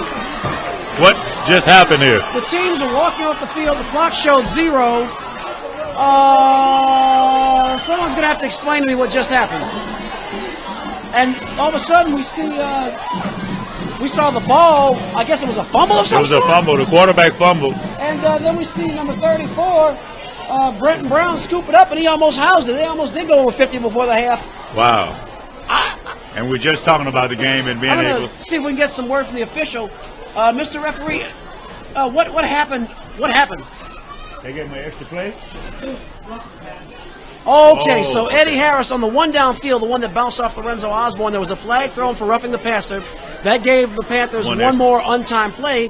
It was fumbled, and then Brenton Brown almost took it to the house. Wow. And that just pretty much shows you exactly what we were just talking about special teams and how these guys have scored in pretty much any way that you can, and how dominant the Pelicans have been this game. It's just been a romp. It's just, they've done pretty much what they want. That was a microcosm of pretty much the entire game. For the Glen Oaks Panthers, what could go wrong did go wrong, and for the Port Allen Pelicans, just about everything went right. Even when they were penalized, They almost got 6 out of it. Right, exactly. So we're going to let you all enjoy these homecoming festivities here on LouisianaAllAmericanSports.com. We'll be back in about 20 minutes. Y'all come back.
Ladies and gentlemen, Ms. Glen Oaks, Renee Roberts.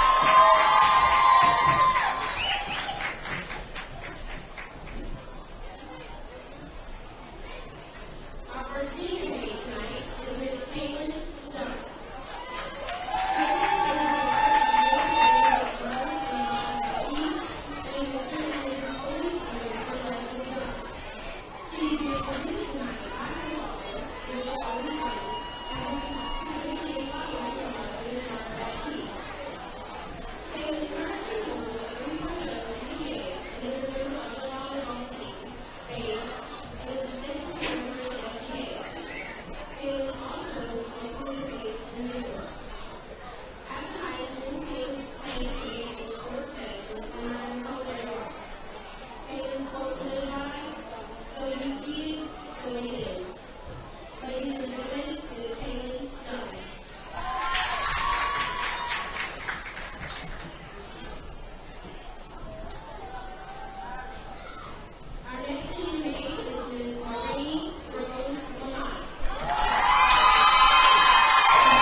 Ladies and gentlemen, Ms. Lee.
They commemorate what, 1974? 1974 state championship team. Wow.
And we are back here on LouisianaAllAmericanSports.com to bring you the second half of this Port Allen Pelicans homecoming matchup as they host the Glen Oaks Panthers, and they are leading the Panthers 49-6 here at the start of the third quarter. The Pelicans, by any way you measure it, own the game from start to finish in the first half. Yeah, they pretty much do own the game. They did everything they wanted to do in the first half. And this second half, it doesn't look like it's going to be a happy Halloween for the Panthers today. Yeah. You know, no candy for them. I'm going to be the candy Nazi. Yeah. You know what I mean? No candy for you. You know? Oh, yeah, these Panthers have been declawed. Yeah, man. Don't be surprised if you see the clock continue to run in the fourth quarter, even if guys go out of bounds. As what you say, it's getting Irish in the parish. Yeah, it's getting a little bit of Irish in the parish. Folks are ready to go home. That's right. The West Baton Rouge Parish. You had a real good halftime show. I enjoyed that. Yeah, I really did. It's like they was commemorating the 1974 state championship team. State championship team, and seeing a lot of the old guys that was out there, and it was pretty good to see. Yeah, it was. And to see their team represent and do what they did in the first half, I know it was a joy for them. Did them proud. Oh yeah, here we go with the kickoff. And it's high and deep is fielded at the 24-yard line. He's going to run around to the right sideline. Oh, fumble! Isaac loses the ball. Oh! And oh my goodness! When it rains, Darius Isaac, as you said earlier, these kids are trying to make something happen, but sometimes all you make happen is make it worse. And that's what happened. Is Isaac ran all the way from the near side of the field to the far side of the field, and just like that, the Port Allen Pelicans have possession. Have possession here in the start of the third quarter now. In the third quarter, they have the ball all the way at the 21-yard line, and they're just they're just picking up right where they left off in the first half. Turnovers, and they've been able to cash in on the turnovers. They've been able to. They have really capitalized. Bear looking, he's got this. Oh, I'm sorry, it's Lorenzo Osborne. He has a man on him. It's in the paws of Darren. Is that Darren? That was Darren Evans with the defense. Yeah, and Lorenzo Osborne. Really close contact there, but I think it was the right no call. Yeah, it was the right no call. And I've seen this several times. On every turnover, it seems to me that Port Allen comes right out with a deep pass play. They try to go for the juggler on first down, which is the opportune time to try to go for a big play is on first down. And here we go. It's going to be second down and 10. Bear is now under center. We have bunch I formation. Man in motion is Franklin. Bear fires to Osborne. Caught. Wow. 15-10-5 touchdown. Just like that. 2 quick plays. Taking a minute. They're letting him run. Taking a minute and 40 seconds and still counting off of the third quarter clock. As He's still counting it off. Oh, yeah, they're letting it run, and I can't say I blame them. This is brutal. 55-6 is the score. And we now have 10 minutes to go in the third quarter. 2 quick plays, less than 2 minutes. Alex Bear, 21-yard touchdown pass to Lorenzo Osborne. And here we have J.T. Duhan with the extra point. Here comes the fat lady. You can hear her, folks. She She's warming up. She's stepping to the mic. She's getting. Hey, Duhan, did he get it?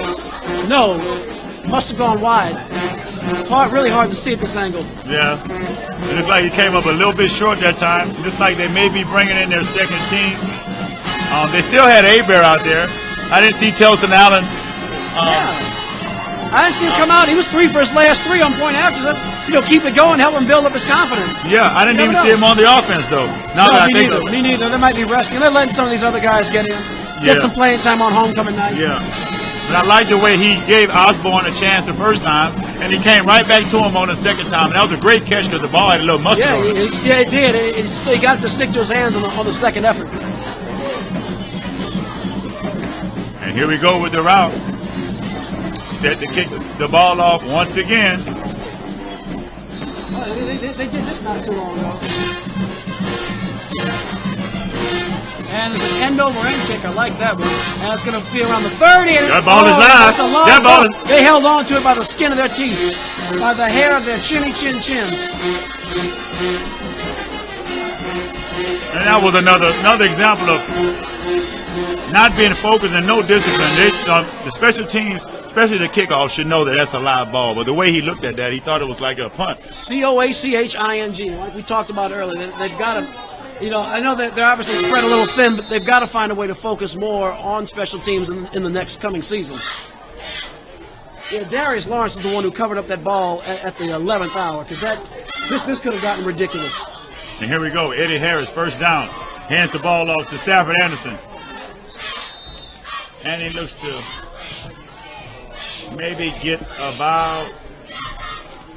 Actually, he got no gain on that. He did a lot of running, just didn't go. He did a lot of running and came through the hole real fast, but the defense was able to stop him. So it's going to bring up second down and 10. Eddie Harris is in the shotgun formation. He rolls out, rolls to his right. He sees the receiver, lets the ball go, and in and out of the hands of number 29. Patrick Banks. He could have had an easy pick. Oh yeah, that ball was right in his hands. Yeah, he's kicking himself. That was an easy pick. He threw the ball up for grabs. Right in his breadbasket. That's why defensive backs play defense and not wide receiver. Right, exactly. And that's going to bring up third down and 10 for the Panthers. So, third and long. This is pretty much going to be a pass play here. They're kind of desperate. They got 4 receivers. 3 on the far side, 1 on the near side. Harris drops back, rolls out to his left, steps up, fires a wobbler downfield, and that should have been pass interference on the offense. It was intended for Stafford Anderson at about the Port Allen 42-yard line, but the ref's just going to let it slide. Brings up 4th down. And even on the incomplete pass, the clock is still running. Yeah, they're ready to roll. They're ready to say deuces. They're ready to get their trick-or-treat on. Yeah, and they still got the clock running on incomplete pass and everything. I think everybody's ready to go home and eat some candy and get some rotten teeth. Yeah, usually if there's a certain deficit, I think it's like 40 points. I don't know if it's on the books or not, but every game I've been to when it's out of control like this, the officials will just let the clock continue to run. Yeah, I think so. Well, in the words of the great guy Smokey, it's Friday. You ain't got no job. And you ain't got nothing to do. You ain't got nothing and to a do. high step over Stafford Anderson's head. He's going to try to pick it up. He's wrapped up like a Christmas present and dropped at the 3-yard line. He probably should have thrown it out of the back of the end zone for a safety, really. It would have been better than this because now they're about to give another touchdown to the Port Allen Pelicans with 6 minutes and 5 seconds remaining. They finally stopped the clock for change of possession. But with 6:05 to go, Port Allen's about to go over 60. Wow. In the third quarter with 6 minutes left. And once again, another special teams mistake, turnover. And it's been a theme all night with Glen Oaks. And really, their special teams play has hurt them more than offense or defense. Really, I mean, the defense has played on the short field all night. The offense has shown capability of moving the football at times, but the special teams has absolutely killed these Panthers. DeMarco Franklin, 3-yard run, touchdown, Port Allen. Just like that. And you're right, Eric. Their special teams have actually done more damage than the offense or the defense. And this has been one game that I don't think I've seen that many mistakes of the special teams in that long. They've had, I mean, practically every punt block. They practically had they hadn't had a chance to kick any field The goals. kickoff, they didn't even get the kickoff return didn't even go in their way. Right, the kickoff return, they had like 2 or 3 fumbles. Fumbles and muffs, and it's just their weakest area. I mean, I know offense and defense is the focal point, and people specialize it and all that stuff, but this is where, from what I'm seeing in this one game, that is where Glen Oaks has got to focus. That is killing any positive momentum that they have. And the Pelicans classy, they take a knee on that one, I believe. Yeah, they looked like they didn't even attempt to kick a field goal or go for 2-point conversion, so they just kneeled on the ball. Great sportsmanship. This game is pretty much over. We have Roseanne out there. We have the old Monique. She's sitting out there. we got color purple Oprah. Oh, you're wrong for that. You got Rosie O'Donnell. Right. We got all the fat ladies, and they're ready, and they're harmonizing like Bone Thugs and Harmony. It's going to be like a barbershop quartet. Yeah.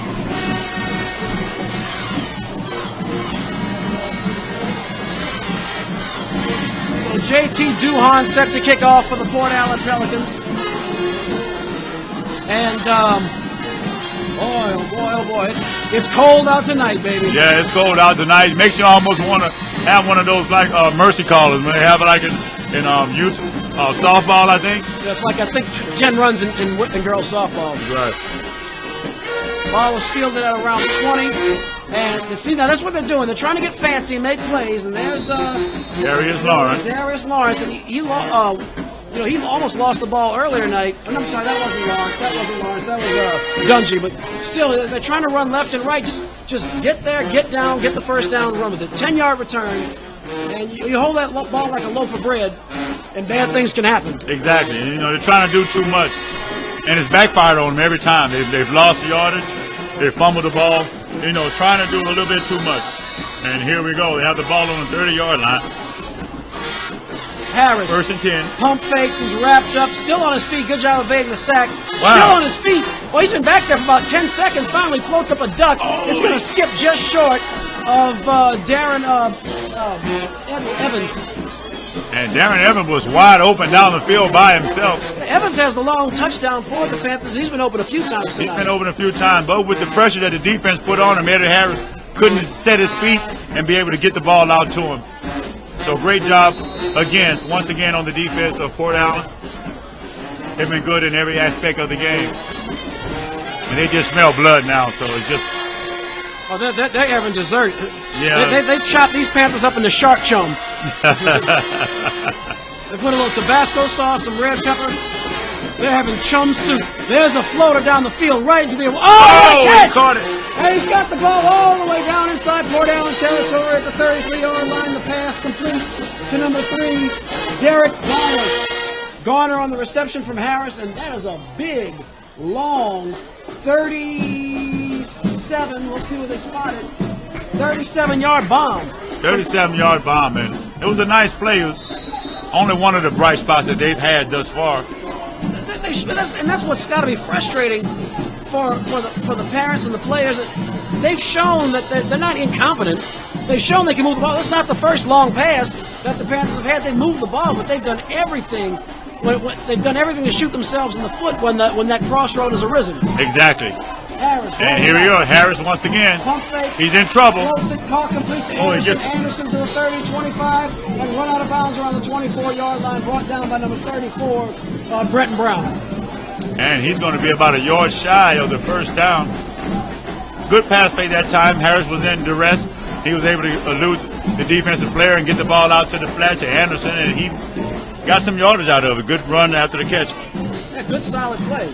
And to my point earlier, it's not like this team is incapable, but they make the little things that you'd expect a football team to do, a varsity football team, to turn into big mistakes which have catastrophic results. Exactly, the fundamental of the game. And they've been able to move the ball, and here we go again. Harris on an option. Still on pitch out. Pitch out. And I believe that's Ronnie Giles. Ronnie Giles, yeah. I haven't seen him in a while. 2 minutes, 9 seconds to go in the period. And they get the first down. All the way down to the 11-yard line, which is going to bring up 1st and 10. And just like you said, Eric, the offense has been showing that, hey, you know, they're not incompetent. They're actually able to have a couple of good plays. They've been actually, the quarterback is pretty elusive, been able to get away from the He's avoided some here tough and there. rushes. But the penalties and the turnovers. They had penalties on the defensive side. I think 3 or 4 defensive encroachments. Absolutely killed them. But here we go again. 1st and 10, ball on the 11-yard line. Harris has 5 receivers. Has 4 receivers in a diamond. He goes over the top. Back shoulder fade to Darren Evans. Touchdown. Eddie Harris with a 13-yard back shoulder fade touchdown pass to Darren Evans. And, hey, the Panthers are in double figures. That's something. And in actuality, that was a good drive. Those guys was able to, you know, 2 good catches, and Harris showed poise on that play and was able to put the ball perfectly on the back shoulder pass. And Darren Evans, what a catch. He was able to reach around and grab that ball. He kept his eyes on that ball. He kept his eyes. Yeah. That was not the easiest catch in the world. Ronnie Giles in the backfield. They're going to go for 2. Harris, man in motion. Harris steps up. He tried to see an alley. Now he's going to float one back in the end zone. Too much mustard on that hot dog. Incomplete. Conversion fails. And with 1:42 to go in the third quarter, the score, the Port Allen Pelicans 61, the Glen Oaks Panthers 12. You're watching Port Allen Pelicans football on LouisianaAllAmericanSports.com. Yeah, boy.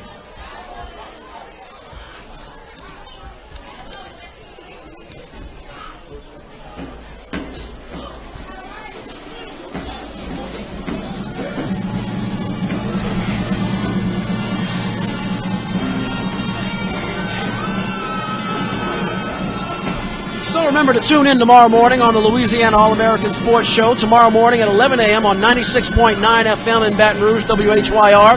It's a low-power station, so if you are outside of the signal area, that doesn't matter. You can still catch us anywhere in the world at WHYR.org or from the TuneIn app on your Android phone. We'll be talking a lot tomorrow. We'll talk a little bit about this game. We'll talk about a lot of LSU's big win last week. We'll talk about the Saints finally appearing to wake up a little bit. We'll have it all for you. We'll talk about the wrap-up of the World Series and the start of basketball season. Tomorrow morning, the Louisiana All-American Sports Show, 96.9 FM, WHYR, 11 a.m. tomorrow morning, or at WHYR.org. Yeah, boy. And, you know, I think they only had maybe 2 possessions in this whole quarter. They've been letting the clock run, and we're all the way down to 1 minute and 42 seconds left in the third quarter, which is all right with me. It's kind of average in the parish. Yep. The score is 61-12, and I'm ready to go eat me a Snicker bar or Kit Kat or something. You're not yourself when you're hungry. Right. Like Johnny Football, who's doing yoga. I'm sure the clock will start running again once they start running the plays from scrimmage. Right. And here we go with the special team. That was a kickoff out of bounds. And another kickoff out of bounds, which will give Port Allen the ball. So they're going to mark off, I believe, that's a 5-yard penalty, which will put it up to the 40. To the 40-yard line, exactly.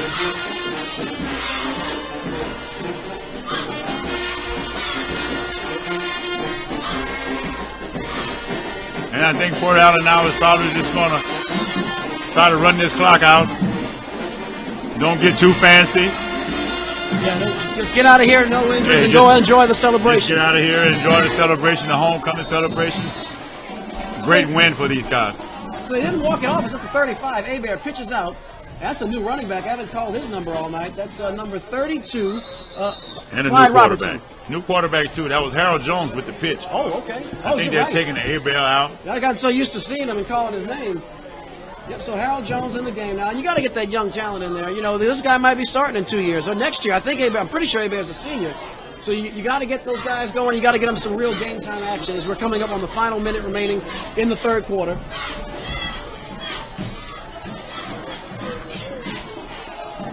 And it'll be second down and 10. And he's a keeper, quarterback keeper. Harold Jones gains about 8 on the play, and so it'll bring up third and short. That's a good run by Harold Jones. We got the second team that's in here now. They're going to get a little bit of game experience, get a little bit of this homecoming experience on this Halloween night. I'll tell you what, that's not a very big band Glen Oaks has, but they've been jamming, man. They've been playing. Yeah. They've been playing some tunes. Hey, I got to say that the band has won. Yeah. I'll give Glen Oaks that. Give the band a touchdown. Yeah, I'll give the band. And they jump. And they jump again. Boy. I feel badly for these kids. They can't get out of their own way right now. They can't even get out of their own way. And what I'm noticing, I'm looking at the defensive line. They're not even looking at the ball at all to see if the ball is hiked. They're listening for the quarterback's cadence. For the cadence.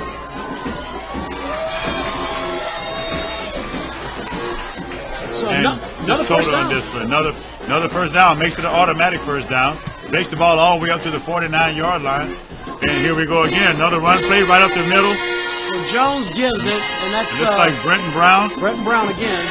He's got a little giddy up. Yeah, he got a little giddy up in him.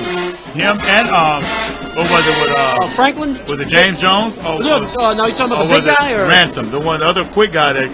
Ransom busted that one up the hole real fast. Jones is number 5. Ransom number 8. That's who you're talking. The one who when it looked like he was caught at the goal line just made a hole on his own. Yeah. That's Kevin Ransom. He's got some explosiveness. And at the end of the third quarter, the score: the Port Allen Pelicans 61, the Glen Oaks Panthers 12. You're watching Port Allen Pelicans football on LouisianaAllAmericanSports.com. Yeah, boy.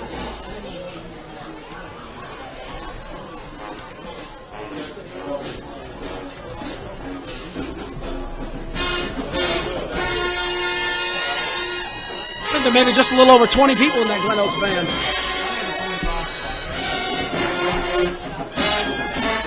And them guys are blowing, man. They are. They're blowing hard. They got a good brass section. Real good. It looks like it's almost all brass.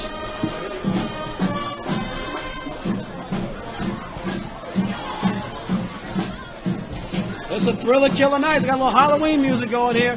As Jones is going to roll out to his left side, he's got the first down and then some, still on his feet. 35 to the 32-yard line as the Pelicans keep on flying along.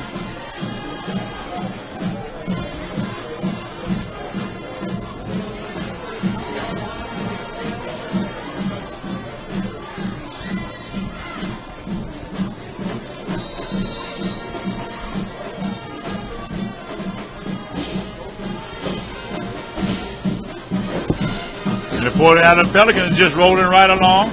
They have the ball at the 32-yard line, and they pitch it out to Norris Cummins. The second string running back, he comes in and he takes the ball out and gets a pretty good gain from it. But now to bring up second down at about 5. I think now they're just going to go ahead and just run the clock out and get these guys as much experience as they can. Keep the starters from getting hurt or anything tragic happening. And everybody's just ready to pack up and get out of here. We even have the fat ladies there. They're waiting on us too. And here we go. He gives the ball up to him again. Brent Brown. I think they did their performance in between the third and fourth quarter. I think they're moving their big butts back in the car, trying to get warm. Give them some cocoa or something. Yeah. They're going to decide on which one is going to do the singing tonight. I take Oprah, you know. Yeah, I think Gold color purple Oprah. Yep. I don't know. I bet you Monique's got a little tune in it. And here we go. It's going to be first down and 10 at the 19-yard line. He did a counter play that time to number 28, Norris Cummins again. They got some guys coming up. And they got some guys coming in there. Look pretty good. He got about 3 yards on the carry. He's going to bring up second down and 7. Ball is on the 12-yard line.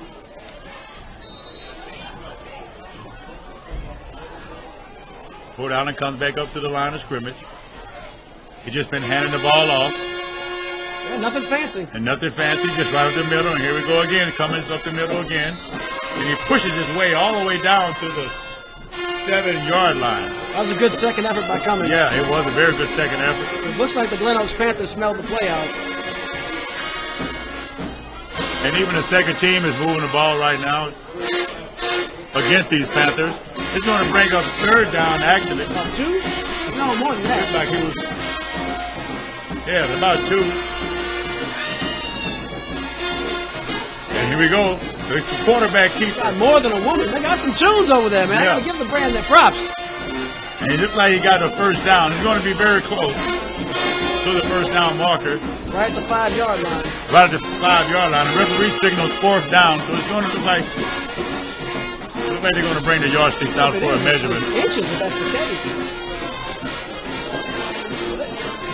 give them the props. They are blowing, man. I like the way they're going, and not a big band. More than a woman to me.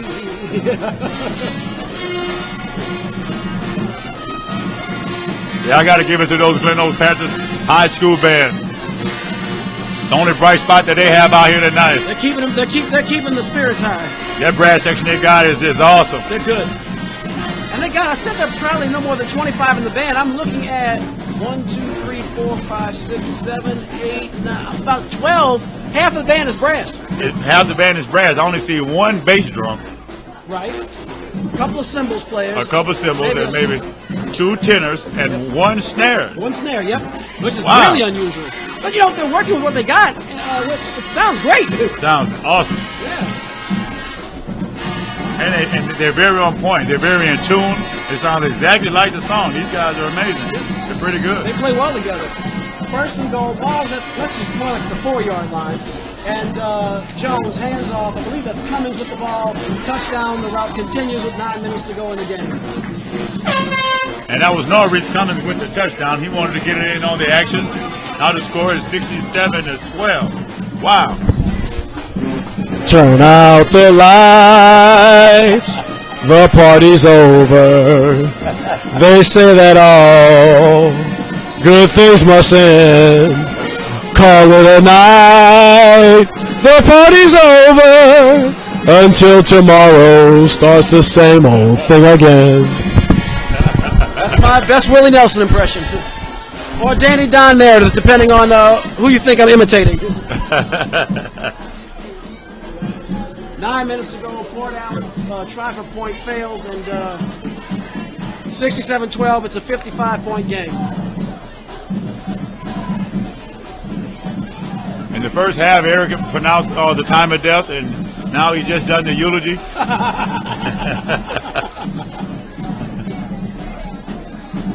9 minutes left in the fourth quarter. Score 67-12. Can they get 70? You know, if they get the ball again, I think they will. 80, 90? Just running the ball. I think 70 is where it stops. I think these LHSA officials are just going to keep the clock running when after the ball is in play from scrimmage. Oh, yeah. Which is the right thing to do. It's the right thing to do. I said that earlier about, the mercy rule. I would just let the clock just go ahead and run. Incomplete pass, whatever. Just let it run. Let's get out of here, get these guys back to their families. Get these kids home safe. Yeah, get these kids home safe. But be that as it may, here we go with the kickoff. Nice end over and kick. Nice end over in. Great kick. Duhan. It goes out of the air. I think that's the first touchback I've seen Port Allen get on the kickoff all year. Duhan's got a little leg there. I think that actually benefited them because they've been fumbling and everything when the ball's been in play. So. Yeah. Duhan's kick saved them from themselves. Right.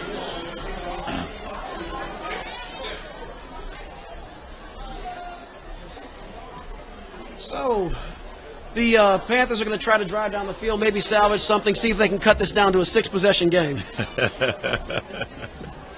Yeah, I think right now they're just basically playing against themselves. Seeing what they can work with. Trying to do something to prepare themselves for the next game. Try some plays that may seem to work. I like the way that Eddie Harris throws the ball. And here we go, Giles. He's wide open down the field, and he couldn't get it to him. That razzle-dazzle had a chance to succeed, but on Giles' arm it failed. They had Eddie Harris throw him a pass into the flat. It was actually a lateral. It bounced in the field. They picked it up. The Pelicans kind of bit on it a little bit, and number 3, Derek Garner kept running down the field. He was wide open, but Giles just could not get the ball to him. He could not get the ball to him. There's been about 2 or 3 passes that we saw Giles try to do, and his accuracy wasn't there tonight. The arm strength wasn't there to be able to get the ball to the receiver. So we have Harris in the shotgun formation against twin receivers. I think Harris on is both definitely sides, the guy. and here goes Harris. Here goes Harris for the first down, all the way out to the 35-yard line. Harris is definitely the man who should be throwing the ball. I think so too. I think Harris would have been able to get the ball to him on that last play, but he was able to scramble this time and get the first down, get the ball all the way out to the 34-yard line. So here they come up to the line of scrimmage. 1st and 10, ball at the 34-yard line of the Glen Oaks Panthers. Harrison shotgun, twins left, twins right. Running back is Giles. Harris fires a pass, hits number 45, Brian Dungy in the hands, but he cannot hang on, incomplete. And they've actually stopped the clock this time.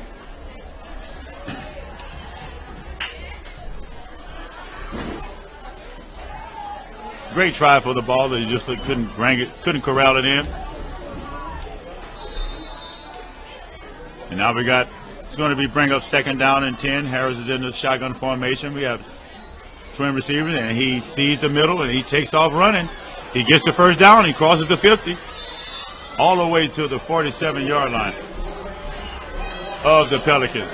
Great run that time. We've seen him dart away and elude the tackle on a couple of occasions and been able to get 1st down. So I guess that's a bright spot that they can take with them.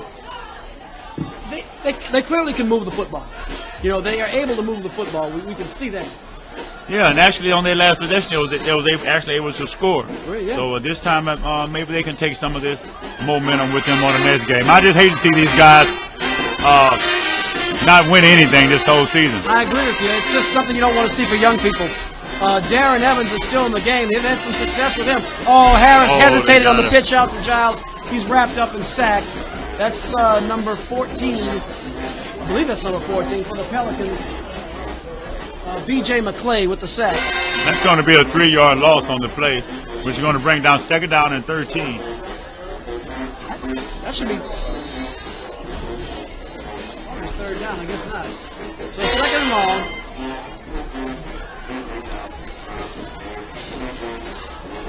Yep, you're right. And here we go, Harris again in the shotgun. He has 4 receivers, twin receivers on each side. He takes off and runs again. The middle has been wide open for him. Oh! He rolled the defensive back. Wow. Harris just looked at number 25, Deontay Woods, and said, "You're either going to tackle me or I'm running you over." And I think that was a frustration of how you don't see quarterbacks usually put their shoulder down and go through a defensive back the way he did. They gave him a little piece of his mind. Yeah, I think so. I think it's just the way that they've been manhandled tonight. He just kind of wanted to get a little bit of frustration off that time. But he risked himself. He put himself at risk. But, hey, he's a big guy. He takes the ball again in shotgun. He throws the ball. He has a guy wide open, and it's caught. Derek Garner, another nice catch. He'd run open a couple of times and they couldn't get him the ball. So now they're finally going to get some to Garner. I would look at this guy, too. This guy's been open several times all night. And if I was the coach, I would be able to look at this, even against a team of the Pelicans, even though they kind of took their foot off the gas defensively wise. But this is something that you take to your next game. You find out who are your playmakers, and you start trying to form your offense around these guys. I agree with you, and he's run open a bunch of times tonight. We have a timeout. I believe, is that Glen Oaks? Glen Oaks called timeout. So that's their first charge timeout. They have 2 remaining to do the Panthers. I just want to confirm that. Mr. Rep, that was Glen Oaks called timeout? That was Glen Oaks? Fort Allen. Okay, thank you. So correction at home, that is Fort Allen that has called their first timeout. Probably, Coach Blanchard's just saying, hey, game's not over yet. Play hard, play with pride. This is your homecoming. Don't just give it to him. I know Coach Parker. Coach Parker don't play.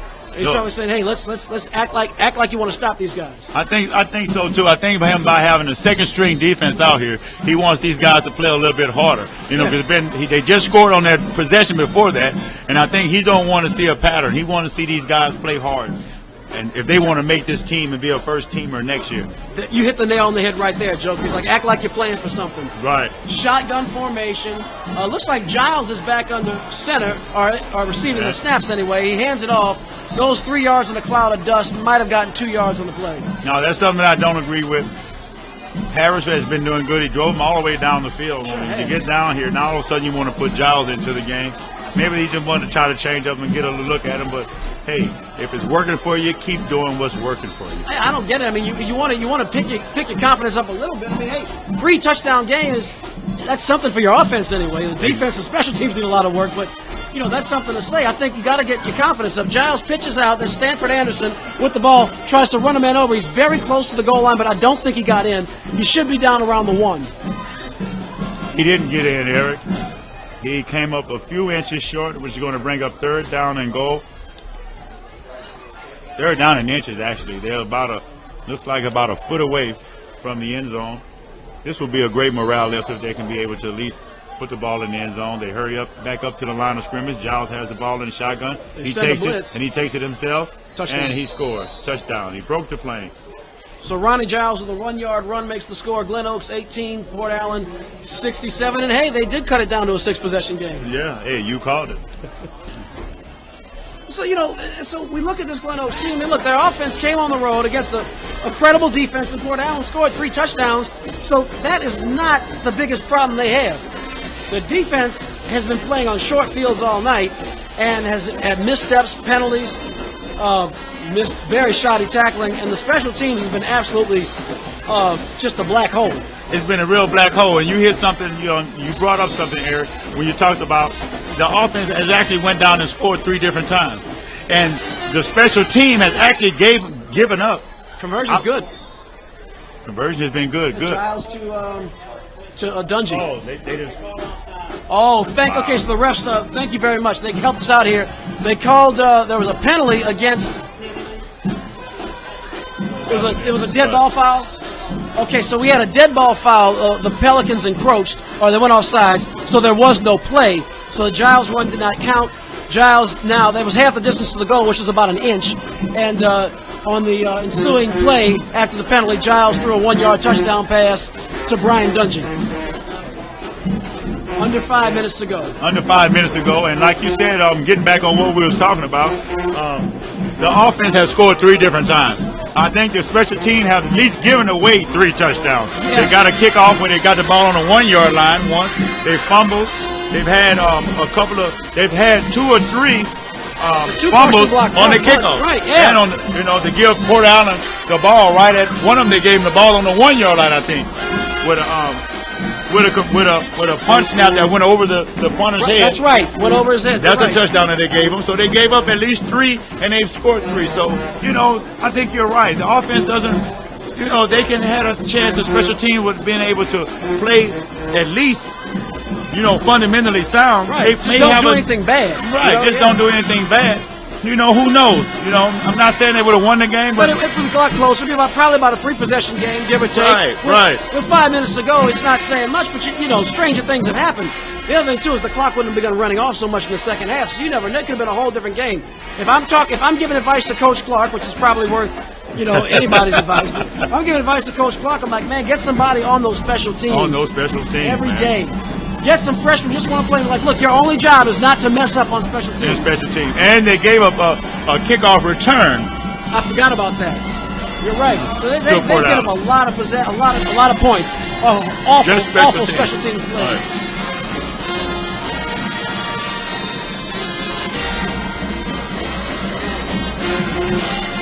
So wobbler to the near side of the field. Brown's going to watch it roll out of bounds. There's the yellow flag, and I guess they're going to take over the 35. I'm assuming Port Allen will decline the penalty and take possession. I think they will decline. Of course, they'll decline the penalty and take over. But hey, another special teams bad call to me. Why not onside the kick? If you're gonna wobble, kick it straight. Right. Don't kick it out of bounds to where no one's going to return it. But at least try to get the ball back.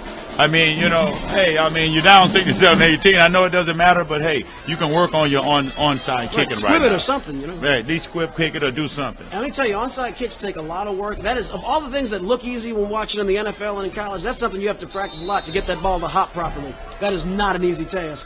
And that could have been a chance to work on it. And actually, Port Allen converted an onside kick at the beginning of the game on the second possession. That's another special team. Yeah, they never saw it coming. They never saw it. Second possession, you're absolutely right, Joker. They just owned every phase of this game tonight.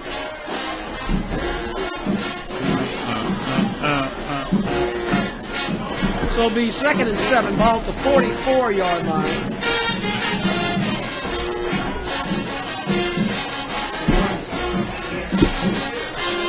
I'm sorry, I meant to say first. So that's a first down, my bad. That is a first down. Correction.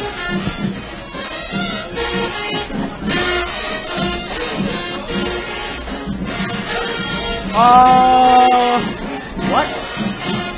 How did the Panthers have the ball? Was that a fumble? I guess the Pelicans coughed it up. Wow. So it's going to be 1st and 10. That And confuses here they me. go. Harris goes long and skips incomplete, intended for Evans. What happened? They fumbled on the kickoff? On the first play. So Port Allen coughs it up. I didn't even see the ball pop loose.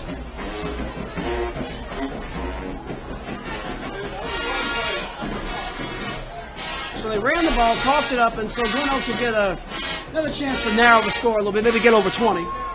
And let's see what this offense can do. Let's see if they can actually score again. But he has Giles in the game in the shotgun formation. He has twin receivers in stack position, and here comes Giles around the side. And he pitches back.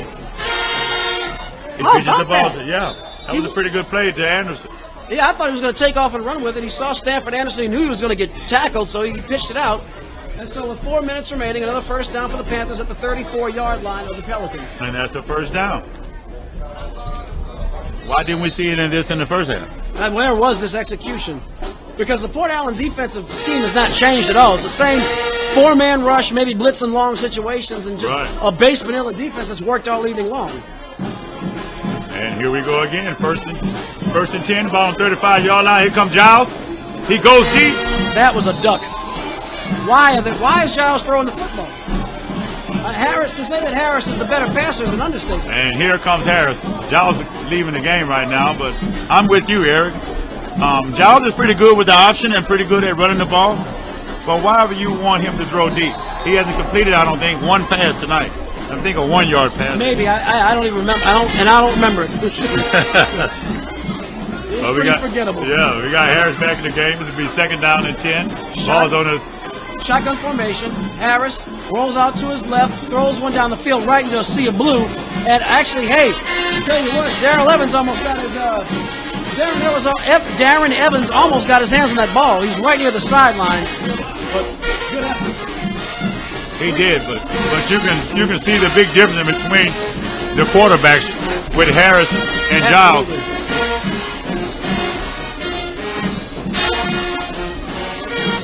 And they're going to start the clock again. 3rd and 10, ball at 34.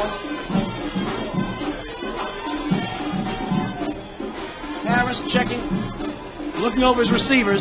Twins left, twins right. They're going to go deep with on another this four-man rush. Harris, go deep. He's under pressure. Oh, they blew right past their line. He's rolling out to his left for his life. Floats one downfield. Intercepted. Picked off. And that was the young man who dropped the ball earlier, number 25. I'm sorry, that was the young man who got flattened earlier on Harris's run. They said, hey, I got a little something for you. I'm going to take that away. With 2:39 to go, I'm pretty sure Port Allen will just run the clock out at this point. Great interception by number 25. He was able to redeem himself from getting ran over by the quarterback. Yes, I mean, they would say, take that. You know what I mean? Yeah. You have something for me? Well, I got a little something for you. I got a little something for you. How you like me now? From the words of old Cool Mo D. But Port Allen is pretty much going to run the clock out. And here we go. Jones. Rolling out. Still on his feet. He needs to stay in bounds. He's got the first. So Jones is going to step out of bounds. I think that clock. No, it doesn't keep moving. Steps out. Harold Jones rolls out. He's going to step out around the 45-yard line, but it is a first down for the Pelicans.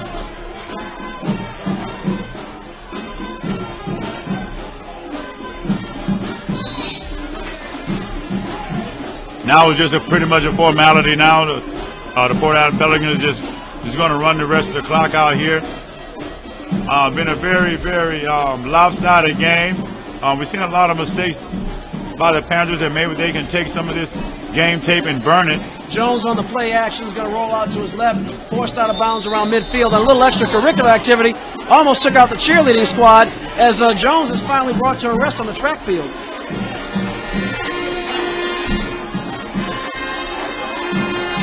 And I don't think that was intentional. It looked like he just couldn't catch himself. I think so too. From what I saw, his momentum just kind of carried him, and he fell over the player.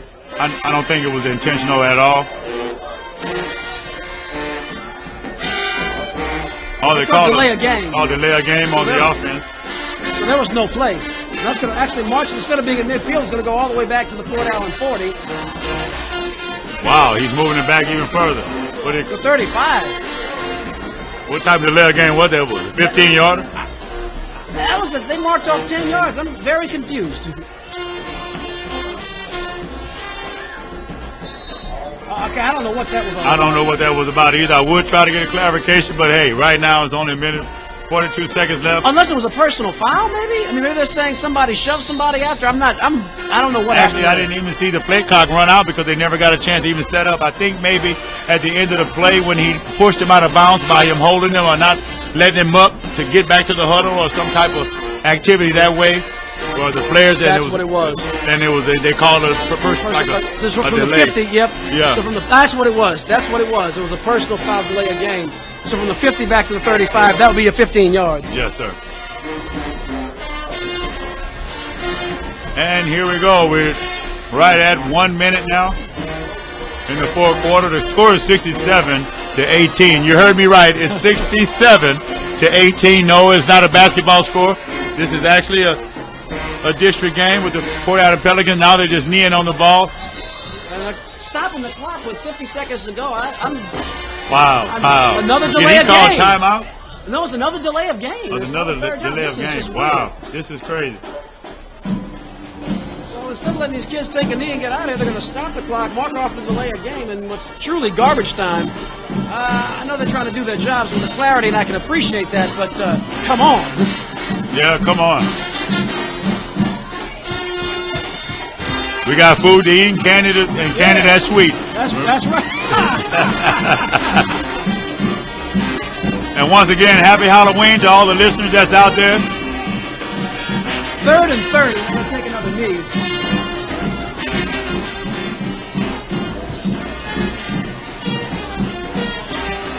And we're coming to an end. I just wonder if they're going to run the clock down or... And they're saying, stop the clock. Why? Timeout.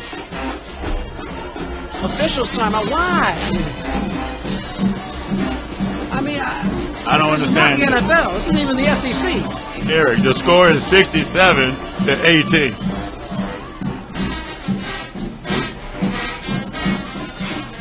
I don't want to be a critic, but I got to criticize. I mean, hey, it is what it is. Now it's running again. That's right.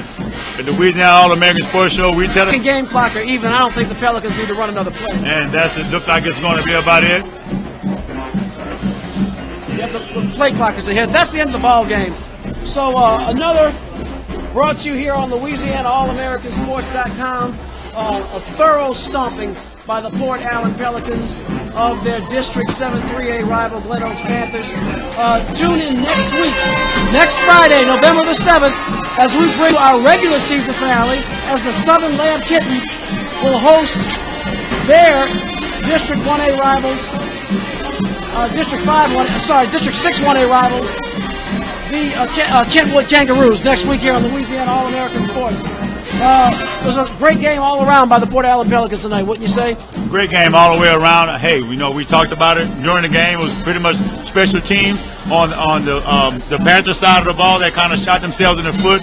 Penalties here and there. I think they need to go back to the drawing board, take the game tape, pour gas on it, light it on fire. Right, light it on fire. Yeah, but it's been a good homecoming night for the Port Allen Pelicans. They came out after getting thromped last week to be able to come back and deliver that type of a blow. And you got to give it up to these guys. They beat them in every asset of the game. They were on a mission tonight. So tune in tomorrow morning, 11 a.m., Louisiana All-American Sports Show on 96.9 FM WHYR or worldwide at WHYR.org or on the TuneIn app on your Android phone. For Joker Pete, this is Eric Hatfield. Good night. Good night.